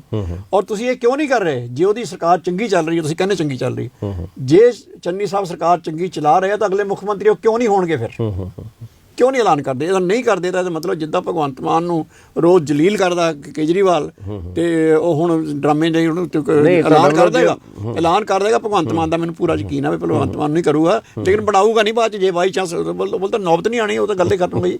ਲੇਕਿਨ ਹੁਣ ਤਾਂ ਕਿਹਦਾ ਮਰਜ਼ੀ ਐਲਾਨ ਕਰਦੇ, ਹੁਣ ਤਾਂ ਮੇਰਾ ਐਲਾਨ ਕਰਦੇ। ਤੁਹਾਡਾ ਮਤਲਬ ਜੇ ਚਰਨਜੀਤ ਚੰਨੀ ਹੋਣਾ ਨੂੰ ਅਗਲੀ ਵਾਰੀ ਐਲਾਨ ਕਰ ਦੇਣ ਬਾਈ ਦਾ, ਫਿਰ ਤੁਸੀਂ ਐਕਸੈਪਟ ਕਰਦੇ ਜੇ? ਫਿਰ ਮੈਂ ਕਹਿੰਦਾ ਅਸੀਂ ਐਕਸੈਪਟ ਕਰੀਏ ਨਾ ਕਰੀਏ, ਜੇ ਉਹ ਸੱਚੇ ਤਾਂ ਉਹਨੂੰ ਕਰਨਾ ਚਾਹੀਦਾ। ਵੈਸੇ ਡੈਂਟ ਪਿਆ ਕੁਛ ਚੰਨੀ ਹੋਣਾ ਦੇ ਆਉਣ ਨਾਲ? ਮੈਂ ਸਮਝਦਾ ਕਿ ਦੇਖੋ ਕੁਛ ਦਲਿਤ ਵੀਰ ਸਾਡੇ ਭਾਈ ਪਰਿਵਾਰ ਜਿਹੜੇ ਆ ਉਹ ਸ਼ੁਰੂ ਤੋਂ ਕਾਂਗਰਸ ਨਾਲ ਜੁੜੇ ਹੋਏ ਆ, ਉਹਨਾਂ ਨਾਲ ਜੁੜੇ ਰਹਿੰਦੇ ਆ, ਜੁੜੇ ਰਹਿਣਗੇ। ਲੇਕਿਨ ਸਾਡੀਆਂ ਨੀਤੀਆਂ ਸਰ ਪ੍ਰਕਾਸ਼ ਸਿੰਘ ਬਾਦਲ ਲੈ ਕੇ ਆਏ ਸੀ, ਉਹਨਾਂ ਨਾਲ ਬਹੁਤ ਵੱਡਾ ਵਰਗ ਸਾਡੇ ਨਾਲ ਜੁੜਿਆ ਹੋਇਆ। ਔਰ ਉਹ ਕਦੇ ਵੀ ਇਹਨਾਂ ਡਰਾਮਿਆਂ ਵਿੱਚ ਆ ਕੇ, ਔਰ ਉਹ ਵੀ ਦੇਖਦੇ ਜਦੋਂ ਰੋਜ਼ ਕਿ ਸਾਨੂੰ ਯੂਜ਼ ਕਰਨ ਲਈ ਬਣਾਇਆ ਸੀਗਾ, ਲੇਕਿਨ ਬਣਾਇਆ ਕਾਹਦਾ? ਇਹ ਤਾਂ ਇਦਾਂ ਹੈ ਕਿ ਤੁਸੀਂ ਪਿੰਡ ਦਾ ਸਰਪੰਚ ਤੁਸੀਂ ਬਣਾ ਦਿਓ ਕਿਸੇ ਦਲਿਤ ਵੀਰ ਨੂੰ, ਲੇਕਿਨ ਫੈਸਲੇ ਸਾਰੇ ਜੱਟ ਕਰੂ। ਇਹੀ ਹੋ ਰਿਹਾ। ਉਹ ਨਵਜੋਤ ਸਿੱਧੂ ਦੇ ਚੰਨੀ ਮੰਨਦਾ ਹੀ ਕੋਈ। ਮੈਂ ਤਾਂ ਜਾਤ ਪਾਤ ਕਹਿੰਦਾ ਸਿੱਧੂ ਸਾਹਿਬ ਤਾਂ ਇੰਨੇ ਪਰੇਸ਼ਾਨ ਨੇ, ਕਹਿੰਦੇ ਵੀ ਮੇਰੀ ਗੱਲ ਤੇ ਸੁਣੀ ਨਹੀਂ ਸੁਣੀ ਕਿੱਦਾਂ ਨਹੀਂ ਜਾਂਦੀ? ਤੁਸੀਂ ਸ਼ੁਰੂ 'ਚ ਮੈਨੂੰ ਕਹਿ ਕੇ ਹਟਿਆ ਵੀ ਡੀਜੀਪੀ ਵੀ ਉਹਨਾਂ ਦੇ ਕਹਿਣ ਤੇ ਲੱਗਿਆ ਹੈ। ਦੋ ਗੱਲਾਂ ਹੀ ਹੋਈਆਂ। ਨਹੀਂ ਵੀ ਜਦੋਂ ਜੋ ਕਰਾਉਣਾ ਚਾਹੁੰਦੇ ਹੋ ਜਾਂਦਾ, ਫਿਰ ਬਾਕੀ ਦਲਿਤ ਵੀਰਾਂ ਦਾ ਵੀ ਕਰਾ ਦੇਣ, ਅਨਾਉਂਸ ਕਰਵਾਉਣ। ਮੈਂ ਕਹਿੰਦਾ ਸਿੱਧੂ ਸਾਹਿਬ ਪ੍ਰਧਾਨ ਨੇ ਪੰਜਾਬ ਸਟੇਟ ਕਾਂਗਰਸ ਦੇ, ਉਹਨਾਂ ਨੂੰ ਕਹਿਣਾ ਚਾਹੀਦਾ ਕਿ ਮੈਂ ਐਲਾਨ ਕਰਦਾ ਅਗਲੇ ਮੁੱਖ ਮੰਤਰੀ ਚੰਨੀ ਸਾਹਿਬ ਹੋਣਗੇ। ਉਹ ਕਹਿੰਦੇ ਮੈਂ ਯਾਰ ਕਿ ਸ਼ੋ ਪੀਸ ਬਣ ਕੇ ਨਹੀਂ ਵਿਚਰਨਾ, ਮੈਨੂੰ ਕੁਝ ਬਣਾਓ ਮੈਂ ਤਾਂ ਤੁਸੀਂ ਕਹਿੰਦੇ ਚੰਨੀ ਸਾਹਿਬ ਕੁਝ ਪ੍ਰਧਾਨ ਤੁਹਾਨੂੰ ਬਣਾਇਆ, ਹੋਰ ਕੀ ਚਾਹੁੰਦੇ? ਇਹਦਾ ਮਤਲਬ ਚੰਨੀ ਸਾਹਿਬ ਨੂੰ ਹੀ ਲਾਣਾ ਚਾਹੁੰਦੇ ਨਾ, ਮੁੱਖ ਦੀ ਗੱਲ ਤਾਂ ਇੰਨੀ ਹੈ। ਸੋ ਮੇਰਾ ਖਿਆਲ ਸ਼੍ਰੋਮਣੀ ਅਕਾਲੀ ਦਲ ਦੀ ਕਾਫੀ ਚਰਚਾ ਕਰ ਲਈ, ਔਰ ਹਰਚਰਨ ਬੈਂਸ ਹੋਣਾ ਨੇ ਜਿਹੜੀ ਵੱਡੀ ਗੱਲ ਇਹ ਕਹੀ ਹੈ ਵੀ ਜਿਹੜੀ ਚਾਰੇ ਪਾਸਿਓਂ ਸ਼੍ਰੋਮਣੀ ਅਕਾਲੀ ਦਲ ਉੱਪਰ ਹਮਲੇ ਹੁੰਦੇ ਨੇ, ਸਿਆਸੀ ਅਟੈਕ ਹੁੰਦੇ ਨੇ, ਉਹਦਾ ਕਾਰਨ ਇਹੀ ਹੈ ਵੀ ਇਹ ਪੰਜਾਬ ਤੇ ਪੰਜਾਬੀ ਨਾਲ ਜੁੜੀ ਪਾਰਟੀ ਹੈ, ਤੇ ਜਿਹੜੀ ਬਾਹਰੋਂ ਪਾਰਟੀਆਂ ਜੁੜੀਆਂ ਨੇ, ਦਿੱਲੀ ਤੋਂ ਜਿਹੜੀਆਂ ਪਾਰਟੀਆਂ ਚੱਲਦੀਆਂ ਨੇ, ਉਹ ਨਹੀਂ ਬਰਦਾਸ਼ਤ ਕਰਦੀਆਂ।